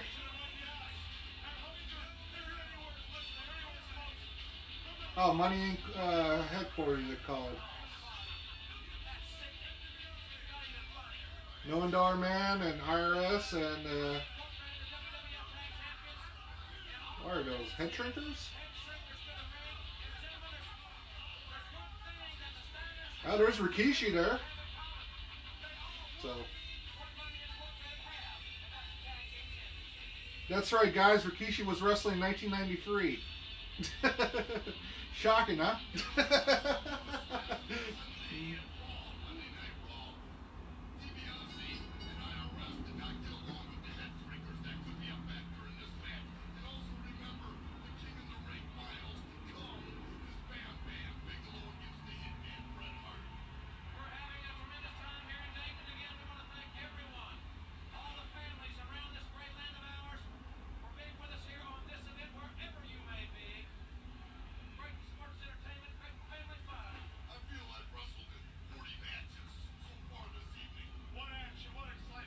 I think this is just a filler match, to be honest. 8-man tag team match. They're usually filler matches.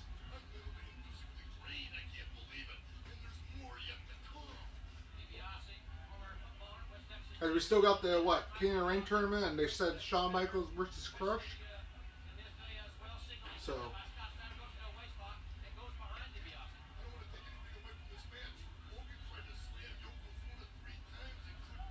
I can't see this going on any longer. Yeah, we still got about, what, 50 minutes? So,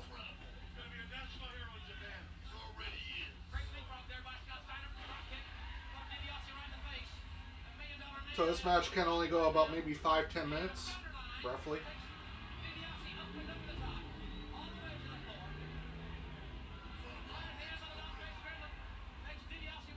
Well, each match probably, because you still got to coordinate the King of the Ring.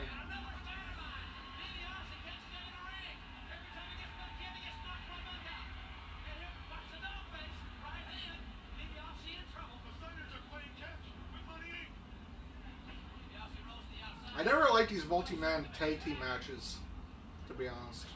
So, but you never know. Maybe something could literally change where I might like it.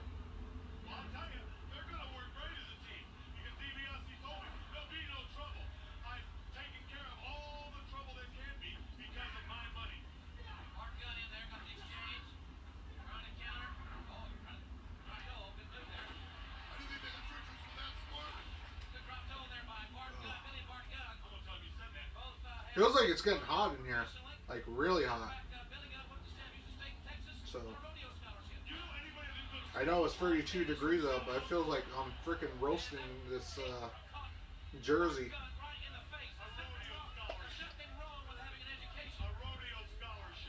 I do have air conditioner, but I can't put it on while I'm streaming, or else you guys will hear it.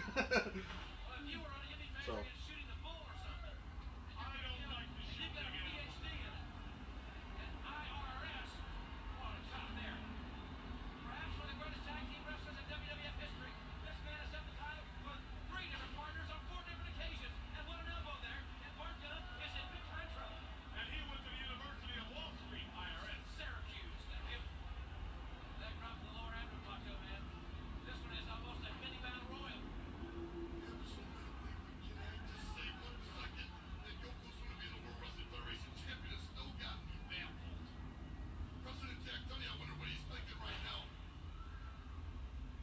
well, at least there's some back and forth action from $1 Million Man and Looks like what, Mark Gunn.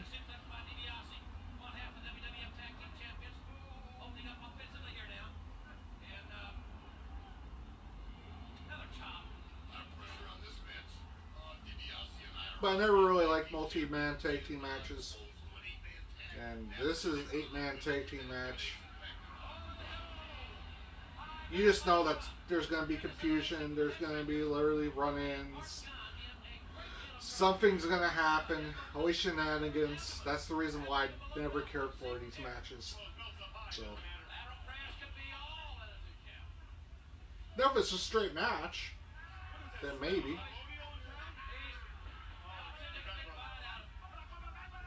But knowing that there's so many people on the outside of the ring, you know that there's going to be shenanigans.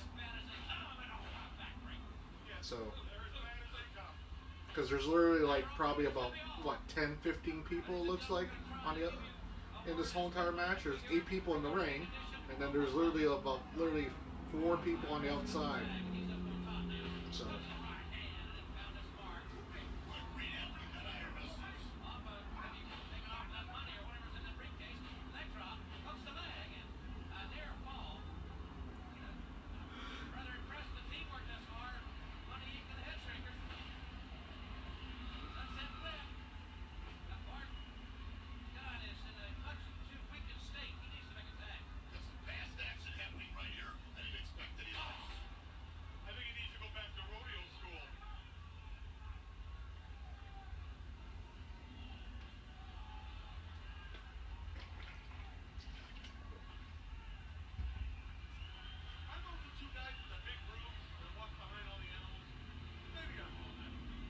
But yeah, nothing's really going on in this match so far. That's why I haven't said anything. They're literally just trying to tag each other. Here comes Billy Gunn and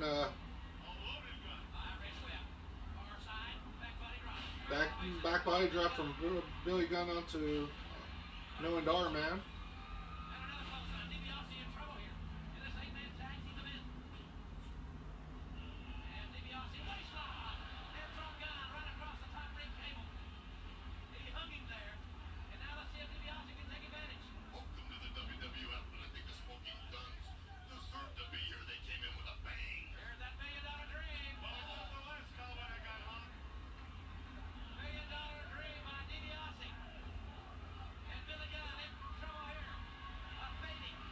Million Dollar Dream on Billy Gunn.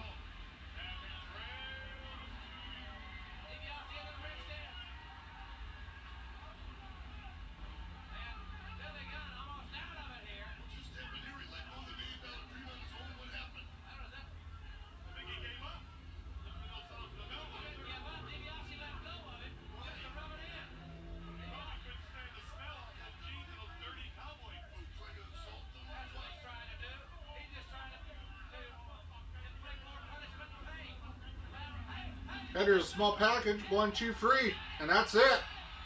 The Guns win. It looked like. Yeah, and everything just breaks out right after the match.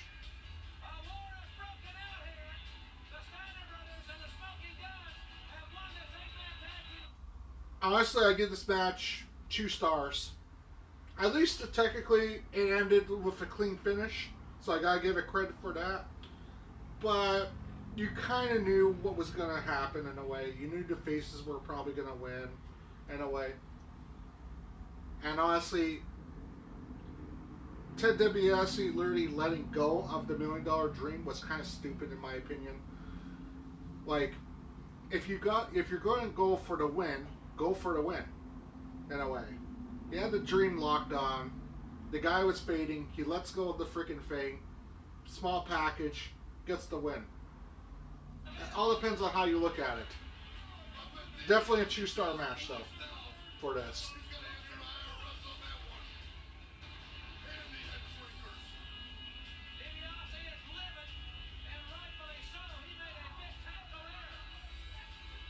And we still got what 44 minutes left. So.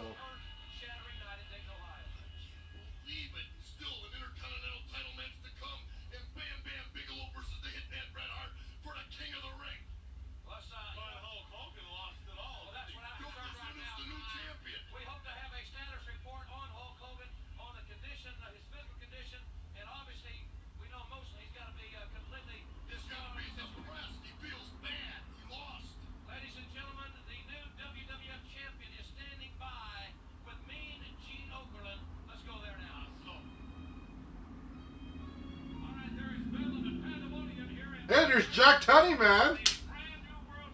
I forgot about Jack Tunney. Good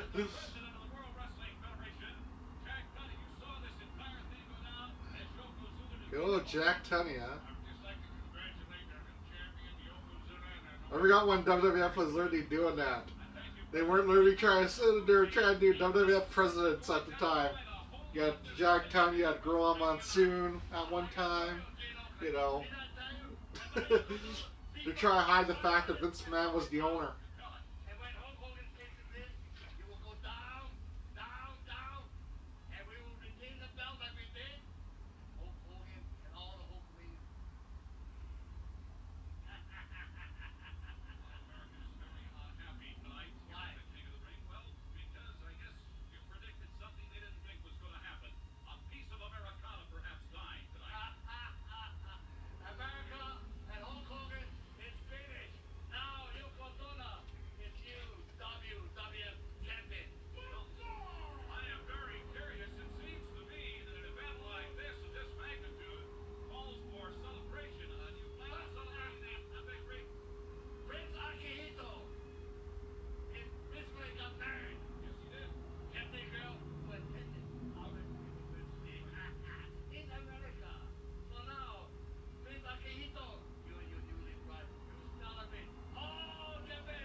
This promo's pretty long for this, in a way. Like, I understand they want to do a promo, but why do a promo when you only got literally like less than 40 minutes left?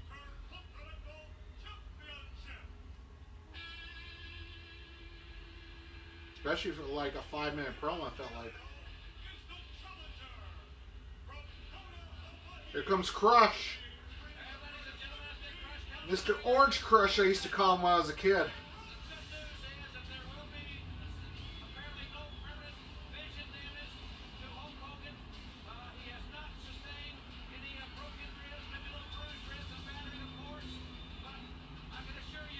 Or was he Orange Crush at one time?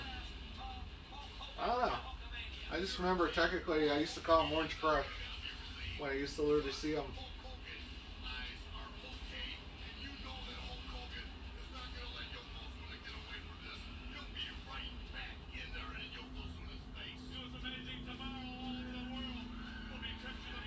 And here comes Shawn Michaels, the Intercontinental Champion. Which, this is what the match is. Which doesn't make sense to me that Intercontinental title would go before the World Heavyweight title. Vince, what are you doing? You know? Ugh. But yeah.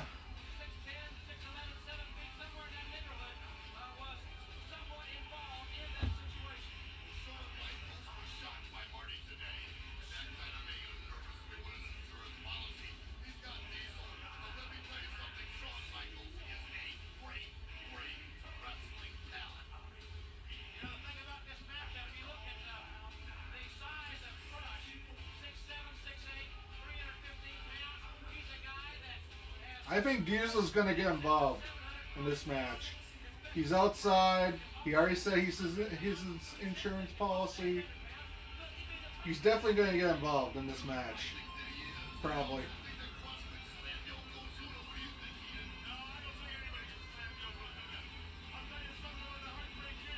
But you never know. Maybe it's a good match.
Nice headlock there from Crush on Shawn Michaels. To make a mistake.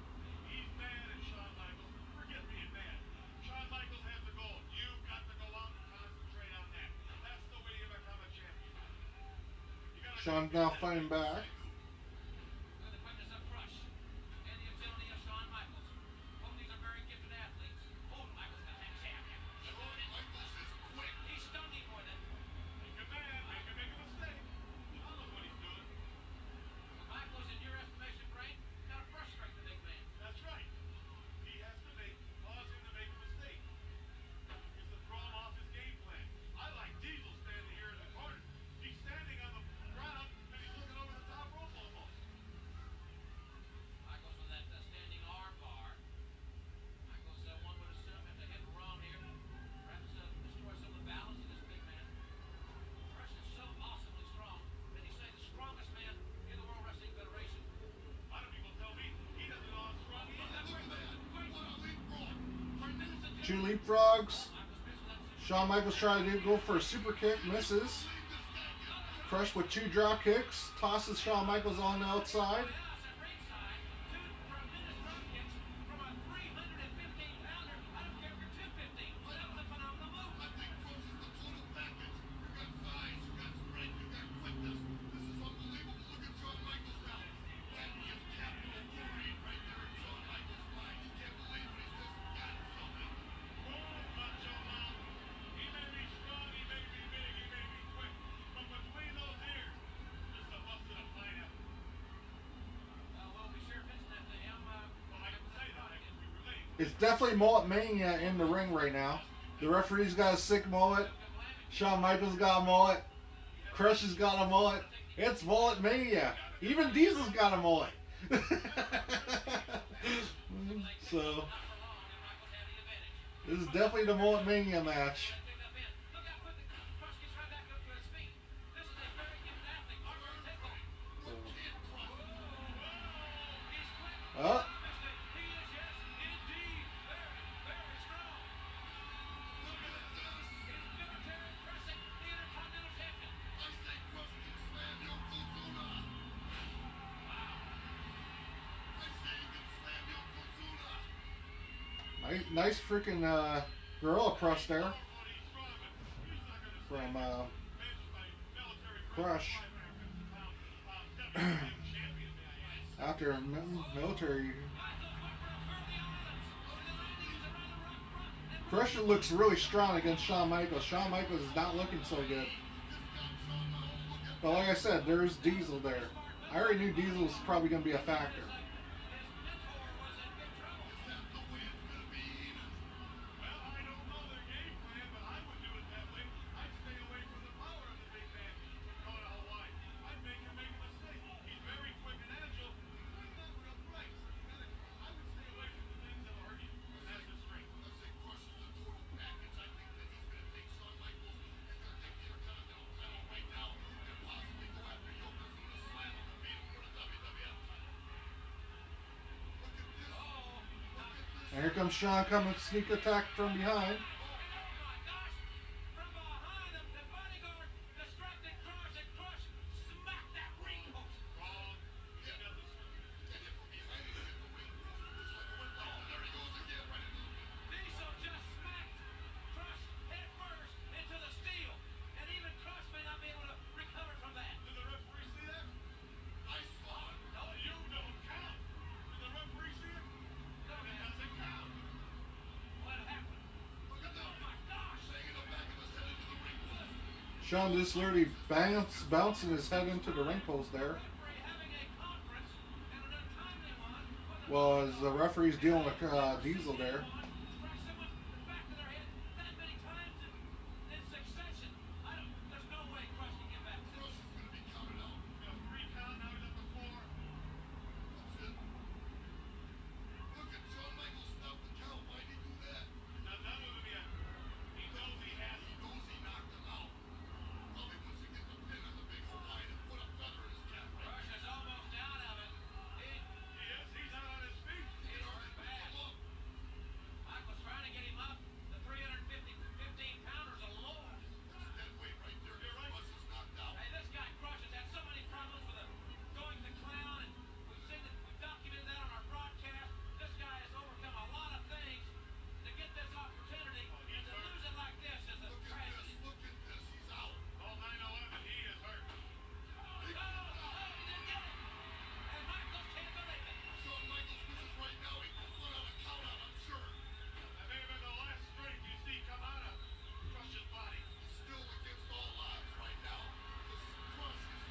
Here comes Shawn Michaels going to the top rope.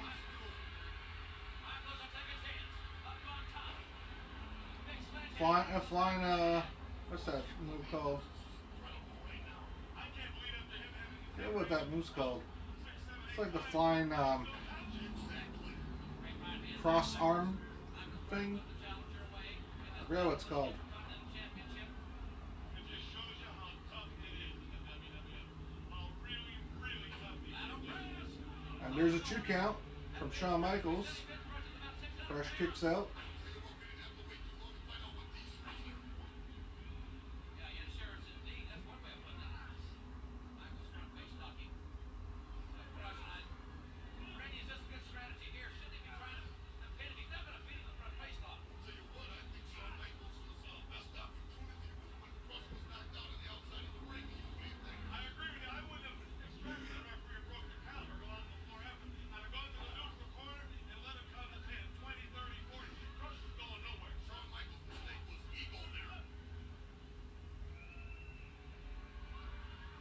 Michaels, that front face lock wrenched in, and it is a testament to Crush that he hasn't been defeated after the high impact blows in the post, Randy. Listen to these people. They believe in the big man from Kona, Hawaii, Saka Brock Crush. They think that he can come back even from what he's been through. Crush up to a vertical base, but again, you got to wonder how much he has left. Shawn Michaels and Crush again in the Crush base. picks up Shawn Michaels and just tosses him down. And Michaels goes right back to the front face lock. And again, Crush. Oh my gosh! Unbelievable. Tosses him again. That man not only could take the Intercontinental title right now, but I think he can slam Yokozuna. And after having his head banged into that post 7 or 8 times in the beating he's taken, look at this. And it's over. Oh my! Unbelievable. Crush now throws him into the ropes and Shawn Michaels down on the outside. Michaels, his face right across that top ring rope and his chest as well. And Michaels, now he may not be able to recover. Shawn Michaels is now trying to go to the top rope. I don't know why the hell would you do that. The big man away. And Crush sidestepped him. And Swatted Michaels. like I said, I don't know why you would do that. That's Crush literally tossing him right back down to the ground. He's title bound. Oh, but oh. Nice back body drop by Crush onto Shawn Michaels. But where it landed. Crush is showing me something. He's championship material right here. Irish whip far side. Tremendous velocity. And there's a high impact. Backbreaker hook the leg. And no! A half a count away from a new Intercontinental Champion. Give Shawn Michaels credit. He's in there, and he's not going down without a fight. Running kick back to the face. Crush is turning it up a notch. Shawn Michaels has made the biggest mistake of his life, baby. He could have had him. Oh! I agreed. He could have had him beaten. He didn't. It got it, no! Almost a 3 count. There's a 2 count. His ego take over. He keeps taking the fight to Crush. When he was outside the ring, I'd have laid back. I'd have got counted out. I'd have lost the match, but I'd have kept the title. Michaels lands on his feet. Hello, Full Count Press.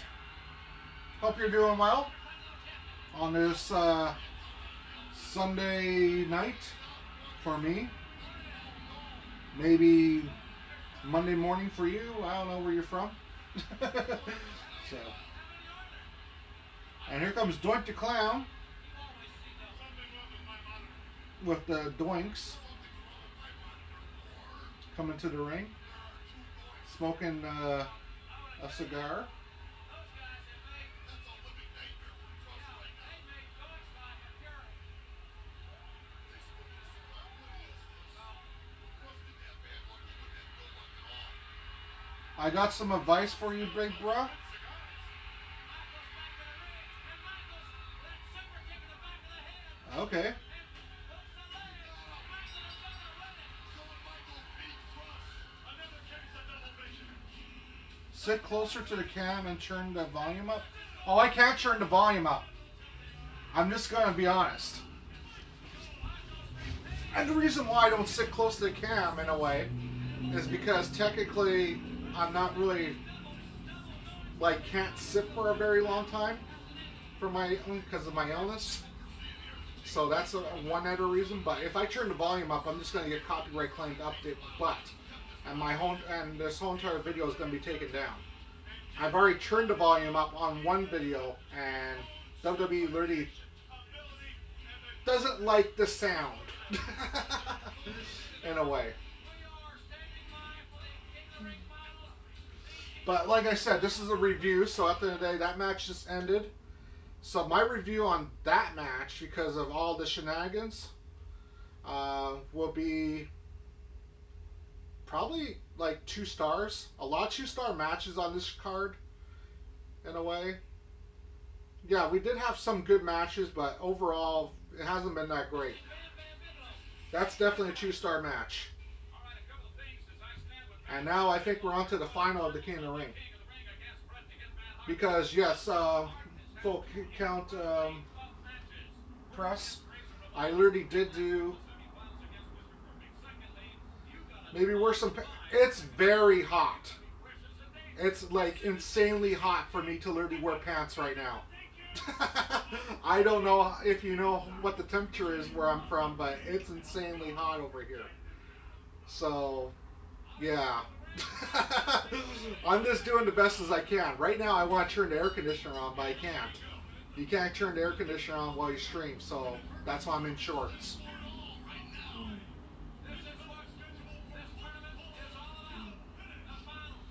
Like right now, it's like, what, 35, 36 degrees Celsius, which is almost like desert heat.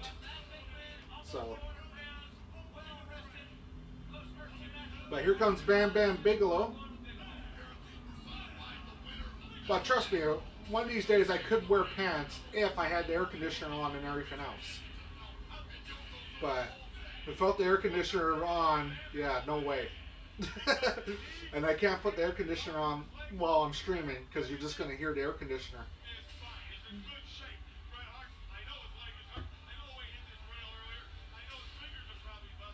Your what? Hold on. Your ACP cool? Your ACP cool hope stream works out for you, bro? Oh, okay. That's fine. I'm just doing the best as I can. They're full count press. That's all. That's all I'm saying. You know.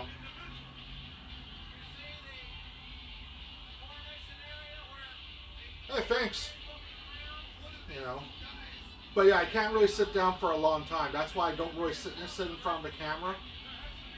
In a way, I used to actually sit in front of the camera, and then when I would, in a way, when I would try to get up, in a way, it would really make me feel dizzy because I do have vertigo. So that's why I don't sit for a very long time. Oh, good night. Oh, okay, you take care of their full count press. I just seen that, so. I won't actually. Sadly, but it's true. I won't. I only got a few years left, buddy. That's what I'm saying. I'm trying to make the best of it. So.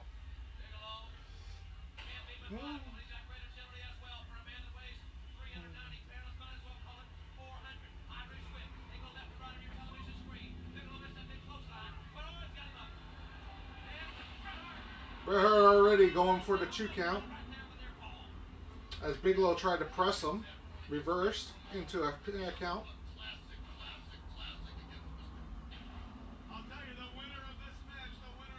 And before anyone asks, was I alive when this show came out? Yes. Like I said, I was about maybe 2.5, 3 years old. 2.5, I think, going on 3. So.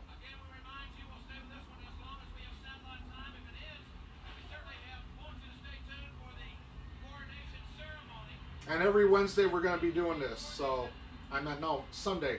Not Wednesday, Sunday. Every Sunday we're doing Eder King of the Ring pay-per-view review. But yeah, you can't literally have audio super loud in a way because WWE will literally try to take down your channel. So. I already got warned when I did the WrestleMania 6 review. That's why technically that 3 hour pay-per-view literally got cut down to 52 minutes.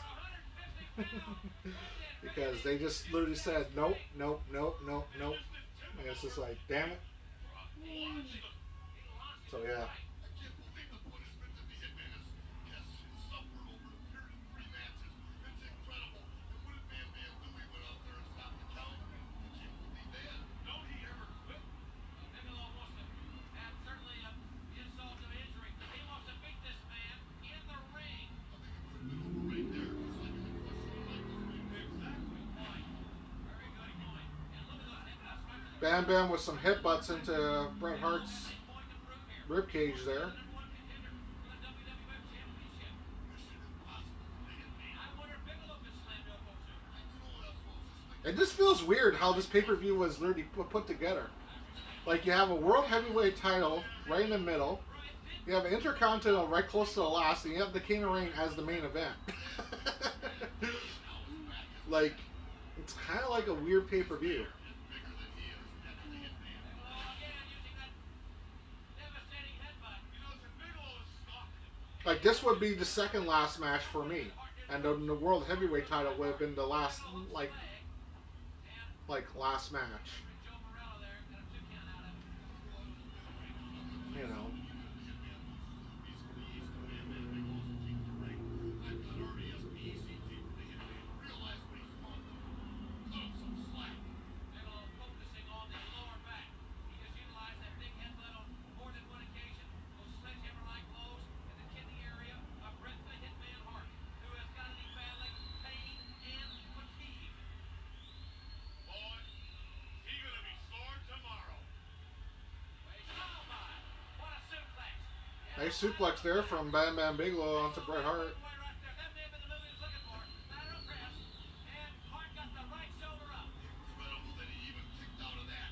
Give him credit for that. I think we only got, like, what? Bigelow can move for a big man. 20 minutes He knows left? what he's doing in there. So. He's turned into a real ring general.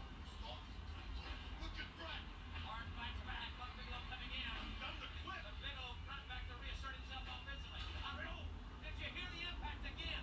Those Irish whips are just devastating. No guns, no glory. The Hitman's still in there. And maybe Bigelow's taking a little too much time here. I'd go in for the kill. Right say away. anything you say. I've never seen more display of courage in Bret the Hitman Hart in my entire life. I've never seen a more courageous effort. And if he loses this match, you gotta respect this guy with all your heart. Absolutely. You mean if? What do you mean if he loses this match? Another headbutt. Bigelow is. I'm gonna go get some more water, guys. He's got. Every different place. He's taking him apart. He's working on his back, working on his chest, working on his shoulders, looking for the game plan. Lateral press leg hook. That Hart kicks out. Hitman's still in there. It's almost as if he's Stay hydrated, everyone. It's hot. Take the win. So. You never know. We saw what happened with Mr. Perfect and the Hitman. Bigelow rear up. He's squeezing down that lower back. It's been his focus this entire match. He's got a spotted leg now. He's got a bad fingers and hands. Now his back's gone. How much more can this man take? He's 2 down this quick. Bigelow coming out strong. Hard looks at 234. Up on Bigelow's shoulder. Okay. Right around to the 400-pound mark, and it's going to be all right here. He just may not be able to sustain it any longer. Crazy looking Hitman right there.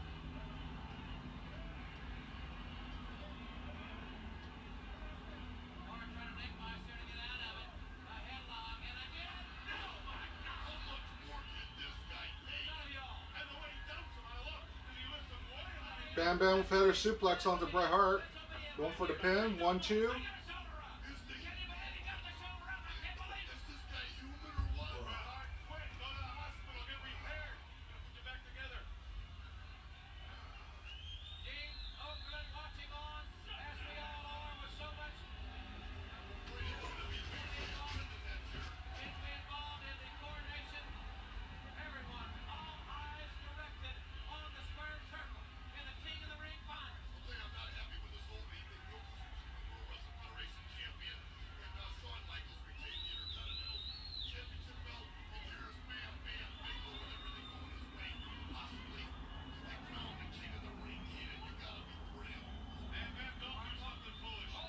Bret Hart now slams Bam Bam into the rail.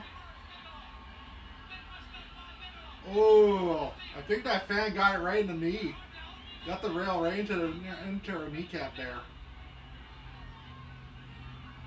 Hope she's okay. But they do warn fans back in the day, do not sit so close to the rail.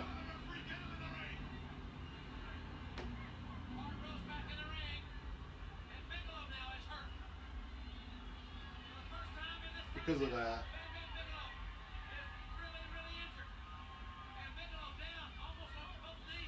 Well, the tide has really turned here. And maybe Bigelow's playing possum. Bam Bam catches Bret Hart and now slams his back right into the ring post. Bigelow caught Bret Hart in midair and put him bottom into the steel. This is Vince's fault.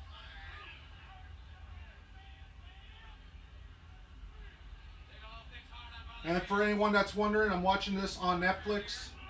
So someone might say, well, how are you watching it? This is on Netflix. It's on my TV that's down there. I have a TV that's close to the ground. To be honest, I have 3 TVs. So.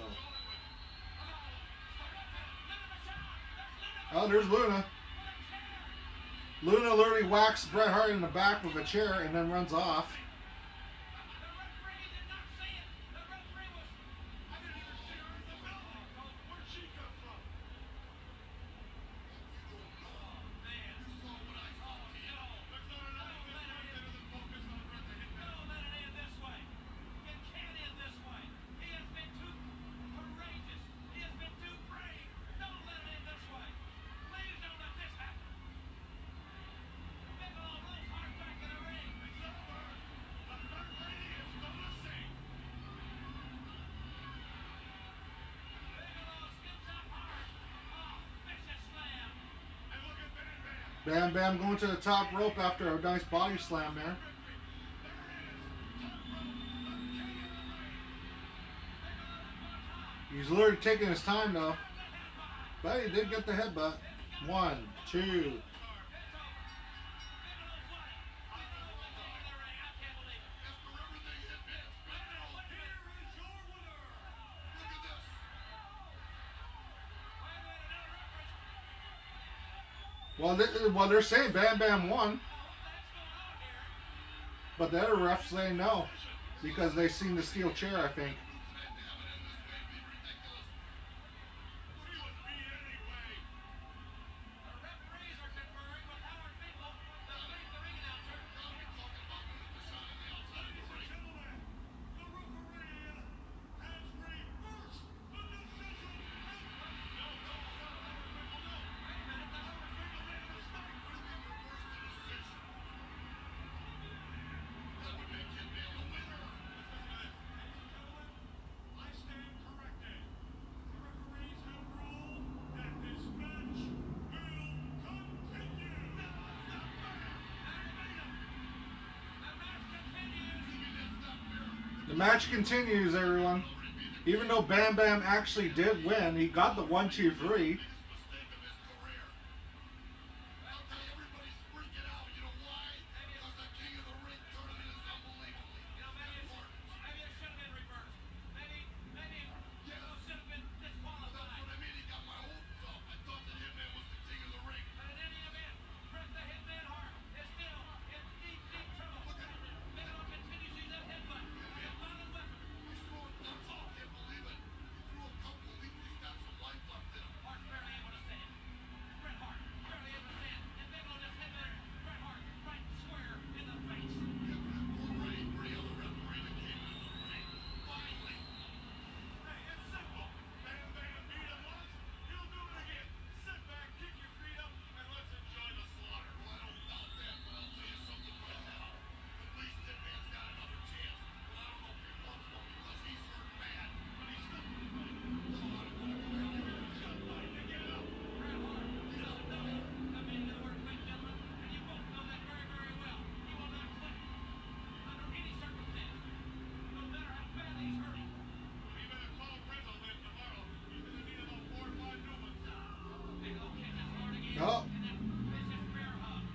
Bret Hart now runs into a bear hug from Bam Bam Bigelow. And squeezing the lower back of the Hitman. And it may be now just again a matter of time. Referee Joe Morella checking Bret Hart to see if he wants to give it up. How much more will the Hitman take? I doubt if he knows he's in Dayton, or if he knows he's in a ring, or if he knows even what But he's honestly, doing. this match doesn't really make a lot of sense. This Because you building did literally seen Bam Bam literally win is 1, 2, 3. for a long time. But you did see a referee freaking literally say straight up, well, I'm not so quick to count him out right now. let's literally, no, no, no. Bigelow So, again going back to the headbutt. That is the move that seemingly has brought him to the dance. And he is kind of a ready for confusing victory. match. And now the backbreaker. Bigelow has Bret the Hitman Hart over his shoulder in a submission maneuver. The backbreaker again focusing on the lower back. Look what the Hitman is doing for me. Can you believe one man is taking this much punishment? I've been in this great sport a long time, and I've never seen anybody take a beating like this and not give up. Is he insane? What is he going on? He's going on courage. He's going on pride. Second generation wrestler. Maybe it's in his blood. Well, his dad was a quitter, I know that. Bobby, that's ridiculously strong. Bret Hart has endured so much. Look at finishing move. What is this? He's reaching down one more time. Everybody, get behind the Hitman right now, Jim Ross. You better believe it. And Hart countered to his match. I do not believe it. Unbelievable. What a counter move by Bret the Hitman Hart. And he drops Bam Bam Bigelow right on that tattooed skull. I am mentally and physically drained, and I can't believe that he's got Bam Bam down. The Hitman has another chance. I don't know if he wants one, but he's got it. I don't think he's aware that he's even hurt Bam Bam, or even knows where Bam Bam is. Bret the Hitman Hart is out on his feet. He's been hit with a chair. He's been thrown into the rail. He's been thrown to the floor. Bigelow goes. Oh, Bam Bam missed that move. But not only there, look He at tried to literally throw his back into Bret there Bigelow has hurt himself there. and What totally a missed. grueling tournament this has been, especially for the Bret Hitman Hart. I don't care what happens right now. Whoever wins this King of the Ring has been one heck of a night, but give Hitman all the credit in the world. Just like Mr. Perfect, he shook his hand before he left. He knew about the Hitman. As I look over my shoulder here, you don't see it on camera, but Gene Okerlund is standing where the coronation is going to take place. The chair is there, the cape is there, the crown is there. He is ready to crown the new King of the Ring. I hope Bam Bam Bigelow fits in that chair. Well, I'll tell you one thing, this one has gone past 15 minutes. Another grueling marathon in this tournament. This is 1,000,000 to 1 odds that Bam Bam's gonna win this one. I picked it from the beginning. No, you didn't. I certainly did. Look at this, another backbreaker. Another backbreaker indeed. Remember the fingers, remember the knee. Hitman has got to be hurt from head to toe. Bret Hart grabbing a handful of face there. Breaking the face. He's got to get out of this thing. He may have an eye there. And back into the Now sleeper. Bret Hart with a sleeper Into the on sleeper. Bam Bam. And the Hitman. What a counter move by the excellence of execution. I can't believe this guy, Bret the Hitman Hart. He's not right. He's not human. He's got it reached in, and Bigelow may be fading, Randy Savage. He may be fading. The big man from Asbury Park, New Jersey, may be going out. If he would go out, I'll jump straight up in the air and hit my head on the top of the Nutter Center, and I'll shake Bret the Hitman Hart's hand. But I don't think Bam Bam literally does a nice hip toss and literally gets him off him. Backer down now. Bret Hart drop kick. The big man almost over the top rope, and the Hitman milks a 400-pounder over the top of the floor. He's taking it to him. He's still got left left in him. The Hitman is out. Look at this move. Oh, my. He's nuts. He's nuts. He's put it all on the line right there. Crossbody over the top. Fist and fire here on the outside. where's he getting the energy? Pride. Pride. And I've got RESPECT for the Hitman. Hart wants to beat him. He doesn't want to win this by count out. That's the kind of man he is. Bret You Hart win, you win. It doesn't matter. up on the second rope. Caught in the There's a clothesline. clothesline there. High impact. Cover up.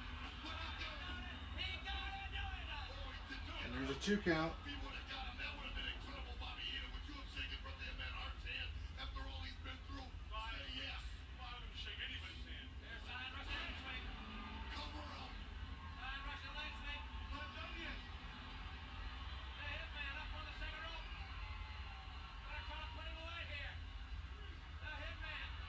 Bret Hart with a bulldog from the top, from the second rope. Good look at the sharpshooter on him, though. Here comes the sharpshooter, it looks like.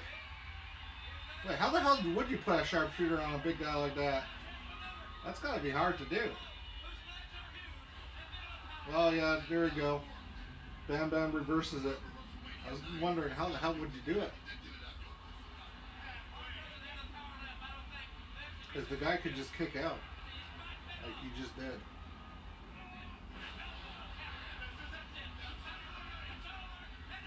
There's a 2 count. I can't believe this. I couldn't. I've never seen a fight like this in my life. This is amazing. Bigelow has It's done it. amazing. Give Bigelow credit, too. What do you think about the King of the Ring tournament? One more party coming in. What a pay-per-view. The headman up on Bigelow's shoulder. Bret Hart up on top. Can he get him? Oh, go for a roll. And there it is. Bret Hart wins. With a nice roll up there. So I'll literally give my thoughts about the match. I give the match 4 stars. It loses 1 star in a way because technically there was that screwy finish where I think Bam Bam should have won in a way, even though the other ref comes out saying that the match got to continue. Either let Bret Hart win or let Bam Bam win. It should have been decided right then and there. Not continued the whole entire freaking thing. I really deduct a star for that. But overall, great chemistry. They really did show that technically both guys can go and everything else. You know. So yeah, 4 stars.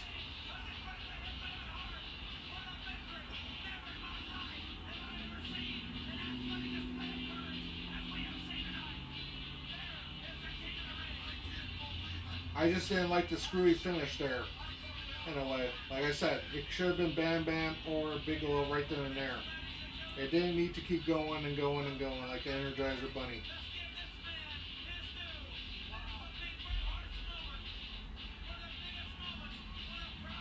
Because it does feel like Bam Bam got screwed.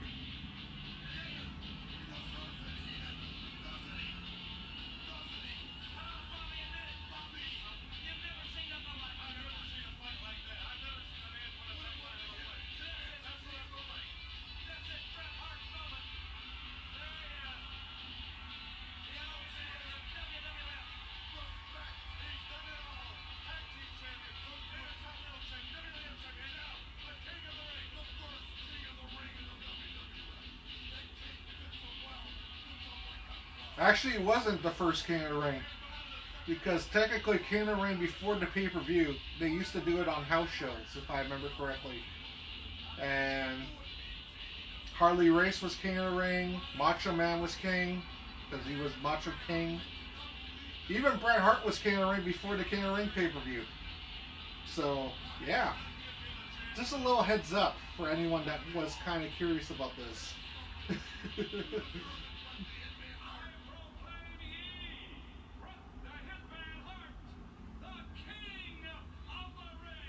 I think there was even King Haku, right? If I remember correctly.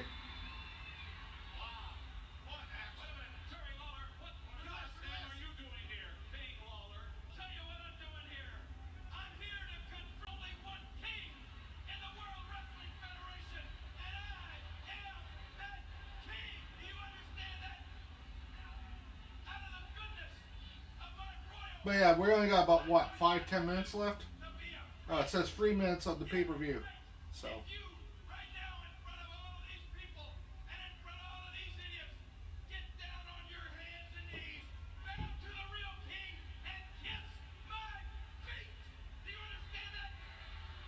Ew. They want them to kiss his feet? For a guy to come out here and you didn't even have the guts or the integrity to even get in the Jerry the King Lawler is now telling Bret Hart to kiss his feet. That's kind of gross. Anything with feet's gross to me. Sorry for anyone that literally has a foot fetish, but that's your if that's your king, well, hats off to you. Me, yeah. Burger King.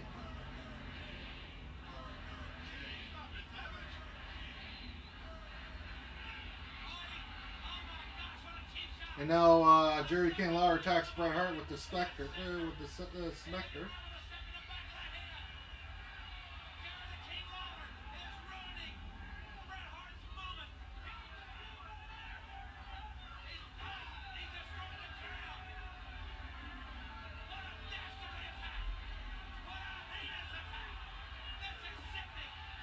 Now Jerry King Lawler attacking Bret Hart on stage.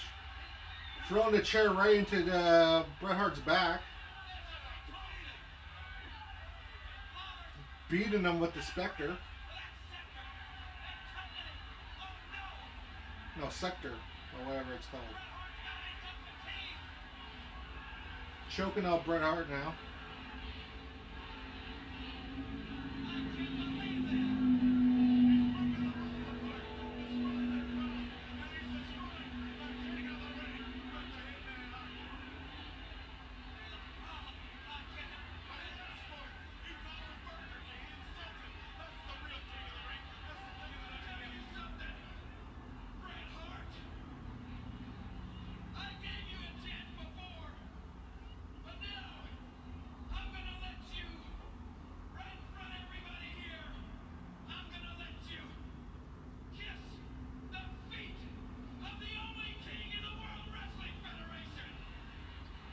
Still you.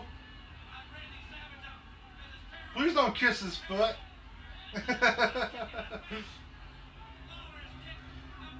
I know that I remember something that they do a kiss the foot match or something stupid like that in the future, don't they? I remember something that they did something with the freaking foot.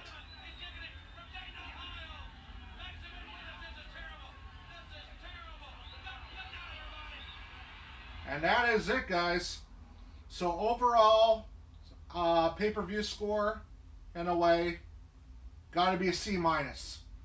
In a way, there were some good matches. Like I said, you had Mr. Perfect and Bret Hart, Bam Bam Bigelow and Hart were good. Um, even Bret Hart versus Razor Ramon was good. But then you had Hacksaw Jim Duggan and Bam Bam Bigelow, terrible freaking match.